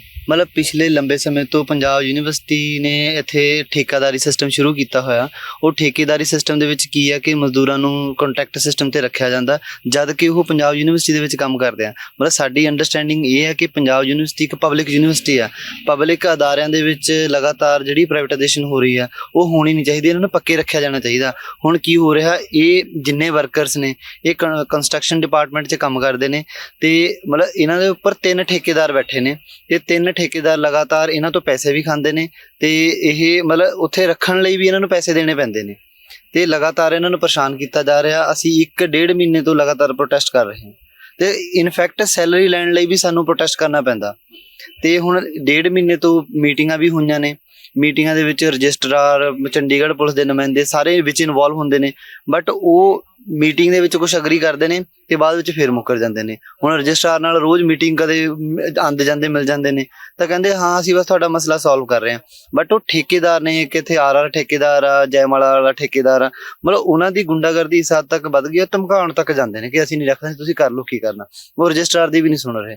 ਮਤਲਬ ਪੰਜਾਬ ਯੂਨੀਵਰਸਿਟੀ ਇੱਕ ਐਡੀ ਵੱਡੀ ਯੂਨੀਵਰਸਿਟੀ ਹੈਗੀ ਆ ਕਿ ਜਿਹਦੇ ਵਿੱਚ ਅਗਰ ਇੱਥੇ ਹੁਣ ਤੁਸੀਂ ਟੀਚਰਾਂ ਦੀ ਗੱਲ ਸੁਣ ਕੇ ਆਏ ਹੋ, ਮਤਲਬ ਇੱਥੇ ਟੀਚਰ ਵੀ ਪੱਕੇ ਨਹੀਂ ਹੈਗੇ, ਇੱਥੇ ਵਰਕਰ ਵੀ ਪੱਕੇ ਨਹੀਂ, ਤਾਂ ਮਤਲਬ ਸਾਡੇ ਦੇਸ਼ ਦੀ ਹਾਲਤ ਇਹ ਕੀ ਬਣ ਰੱਖੀ ਆ। ਮਤਲਬ ਜਦੋਂ ਲਗਾਤਾਰ ਸਾਡੇ ਦੇਸ਼ ਦੇ ਵਿੱਚ ਜਦੋਂ ਤੋਂ ਮਤਲਬ ਖਾਸ ਕਰਕੇ BJP ਸਰਕਾਰ ਸੈਂਟਰ ਦੇ ਵਿੱਚ ਆਈ ਆ ਤਾਂ ਉਦੋਂ ਤੋਂ ਲੈ ਕੇ ਮਜ਼ਦੂਰਾਂ ਦਾ, ਕਿਸਾਨਾਂ ਦਾ ਬੁਰਾ ਹਾਲ ਹੋਇਆ ਪਿਆ। ਮਤਲਬ ਮਜ਼ਦੂਰ ਤਬਕਾ ਮਤਲਬ ਪੂਰੇ ਭਾਰਤ ਦਾ ਅਗਰ ਅਸੀਂ ਦੇਖੀਏ ਸਭ ਤੋਂ ਵੱਡਾ ਤਬਕਾ ਜਿਹੜਾ ਮਤਲਬ ਪੂਰੇ ਸਿਸਟਮ ਨੂੰ ਚਲਾਉਂਦਾ। ਅਗਰ ਯੂਨੀਵਰਸਿਟੀ ਹੈ ਸਾਡੀ ਪੰਜਾਬ ਯੂਨੀਵਰਸਿਟੀ, ਇਹ ਯੂਨੀਵਰਸਿਟੀ ਅਗਰ ਇਹ 2 ਦਿਨ ਕੰਮ। ਅਗਲੀ ਖਬਰ ਵੱਲ ਵਧਦੇ ਹਾਂ। ਖਬਰ ਚਿੰਤਾਜਨਕ ਹੈ। ਚਿੰਤਾ ਇਸ ਗੱਲ ਦੀ ਹੈ ਕਿ ਪੰਜਾਬ ਦੇ ਵਿੱਚ ਭ੍ਰਿਸ਼ਟਾਚਾਰ ਵੱਧਦਾ ਜਾ ਰਿਹਾ। ਸਰਕਾਰ ਭਾਵੇਂ ਕਹਿੰਦੀ ਪਈ ਹੈ ਕਿ ਅਸੀਂ ਖਤਮ ਕਰਨ ਦੀਆਂ ਕੋਸ਼ਿਸ਼ਾਂ ਕਰ ਰਹੇ ਹਾਂ, ਕੁਝ ਵਿਭਾਗਾਂ ਦੇ ਵਿੱਚ ਖਤਮ ਵੀ ਹੋਇਆ। ਖਬਰ ਸ਼ਰਮਸਾਰ ਕਰਨ ਵਾਲੀ ਵੀ ਹੈ। ਉਹ ਇਸ ਕਰਕੇ ਹੈ ਕਿਉਂਕਿ ਇੱਕ ਕੂੜਾ ਚੁਗਣ ਵਾਲਾ ਜਿਹੜਾ ਕੱਚ ਦੀਆਂ ਬੋਤਲਾਂ ਚੁਗਦਾ, ਜਿਹੜਾ ਪਲਾਸਟਿਕ ਚੁੱਕ ਕੇ ਸ਼ਹਿਰ ਦੀ ਸਫਾਈ ਕਰਨ ਦੀ ਕੋਸ਼ਿਸ਼ ਕਰਦਾ, ਭਾਵੇਂ ਉਹਨੂੰ ਨੌਕਰੀ ਤੇ ਰੱਖਿਆ ਹੋਵੇ, ਭਾਵੇਂ ਉਹਨੂੰ ਪੈਸੇ ਮਿਲਦੇ ਹੋਣ, ਪਰ ਕੰਮ ਉਹਦਾ ਸਫਾਈ ਰੱਖਣਾ, ਆਪਣੇ ਵੱਲੋਂ ਪੂਰਾ ਯਤਨ ਕਰ ਰਿਹਾ। ਇੱਕ ਸੈਨੇਟਰੀ ਇੰਸਪੈਕਟਰ ਉਹਦੇ ਕੋਲੋਂ ਰਿਸ਼ਵਤ ਮੰਗਦਾ, 15,000 ਰੁਪਈਆ ਰਿਸ਼ਵਤ।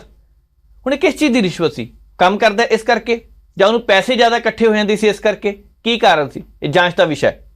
ਪਰ 15,000 ਰੁਪਇਆ ਉਤੋਂ ਰਿਸ਼ਵਤ ਦਾ ਮੰਗਿਆ ਜਾ ਰਿਹਾ ਹੈ। ਪਹਿਲੀ ਕਿਸ਼ਤ 7,000 ਦੀ ਸੈੱਟ ਹੋ ਗਈ, ਪੈਸੇ ਦੇ ਦਿੱਤੇ।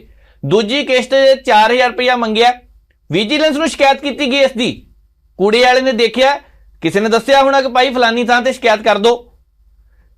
ਸ਼ਿਕਾਇਤ ਕੀਤੀ ਗਈ, ਵਿਜੀਲੈਂਸ ਨੇ ਟਰੈਪ ਲਗਾਇਆ, ਜਾਲ ਵਿਛਾਇਆ। ਉਹ ਜਿੱਦਾਂ ਪਿਛਲੇ ਸਮੇਂ ਦੇ ਵਿੱਚ ਨਾ ਕਬੂਤਰ ਫੜਨ ਦੇ ਲਈ ਟੋਕਰੇ ਦੇ ਵਿੱਚ ਡੰਡਾ ਫਸਾ ਕੇ ਵਿੱਚ ਦਾਣੇ ਰੱਖ ਦਿੱਤੇ ਜਾਂਦੇ ਸੀ, ਇਸੇ ਤਰ੍ਹਾਂ ਉਹ ਬੰਦੇ ਨੂੰ ਫੜਨ ਦੇ ਲਈ ਟਰੈਪ ਲਗਾਇਆ ਗਿਆ। ਫੜ ਹੋ ਗਿਆ। ਰਿਸ਼ਵਤ ਦੇ ਪੈਸੇ ਜੋ ਸੀ ਉਹ ਵੀ ਚਲੋ ਸਾਰੇ ਸਾਹਮਣੇ ਆ ਗਏ ਆ। ਹੁਣ ਸਵਾਲ ਇਹ ਉੱਠਦਾ ਪਿਆ, ਭ੍ਰਿਸ਼ਟਾਚਾਰ ਦੇਖਿਆ ਕਿੱਥੇ ਹੈ? ਇਹਨੂੰ ਖਤਮ ਕਰਨ ਦੇ ਲਈ ਜੋ ਕਹਿੰਦੇ ਸੀ ਕੋਸ਼ਿਸ਼ਾਂ ਕੀਤੀਆਂ ਜਾ ਰਹੀਆਂ, ਠੀਕ ਹੈ ਕੁਝ ਥਾਵਾਂ ਤੇ ਕਰਦੇ ਪਏ, ਪਰ ਕਿਸੇ ਨੂੰ ਤਾਂ ਬਖਸ਼ ਦਿਓ। ਹੁਣ ਜਿਹੜਾ ਬੰਦਾ ਕੂੜਾ ਚੁੱਕਦਾ, ਸਫਾਈ ਕਰਦਾ, ਉਹਨਾਂ ਦੇ ਨਾਲ ਵੀ ਇਹ ਸਾਰੀਆਂ ਘਟਨਾਵਾਂ ਹੋਣ ਲੱਗ ਪਈਆਂ ਨੇ, ਤਾਂ ਇਸ ਤੋਂ ਬਾਅਦ ਫਿਰ ਕੀ ਕਿਹਾ ਜਾ ਸਕਦਾ ਹੈ? ਸਾਰਾ ਕੁਝ ਖਤਮ ਹੋਣਾ ਚਾਹੀਦਾ। ਲੋਕਾਂ ਨੂੰ ਵੀ ਸਹਿਯੋਗ ਦੇਣਾ ਚਾਹੀਦਾ। ਜਿਹੜੇ ਲੋਕ ਕਦੀ ਖੁਦ ਵੀ ਕੰਮ ਜਲਦੀ ਕਰਵਾਉਣ ਦੇ ਲਈ ਪੈਸੇ ਦੇ ਦਿੰਦੇ ਆ, ਉਹਨਾਂ ਨੂੰ ਵੀ ਥੋੜਾ ਜਿਹਾ ਰੋਕਣਾ ਚਾਹੀਦਾ। ਸੋ ਪ੍ਰੋਗਰਾਮ ਨੂੰ ਇੱਥੇ ਸਮਾਪਤ ਕਰਦੇ ਹਾਂ। ਪ੍ਰੋਗਰਾਮ ਕਿਵੇਂ ਲੱਗਿਆ ਟਿੱਪਣੀ ਕਰਕੇ ਜਰੂਰ ਦੱਸਿਓ। ਜੇਕਰ ਕੋਈ ਸੁਝਾਅ ਤਾਂ ਉਹ ਵੀ ਟਿੱਪਣੀ ਕਰਿਓ। ਪ੍ਰੋਗਰਾਮ ਸਮਾਪਤ ਕਰਦੇ ਹਾਂ। ਮੈਨੂੰ ਨਵਜੀਤ ਨੂੰ ਦਿਓ ਇਜਾਜ਼ਤ। ਦੇਖਦੇ ਰਹੋ ਪ੍ਰਾਈਮ ਏਸ਼ੀਆ TV, ਤੁਹਾਡਾ ਆਪਣਾ, ਤੁਹਾਡੇ ਲਈ।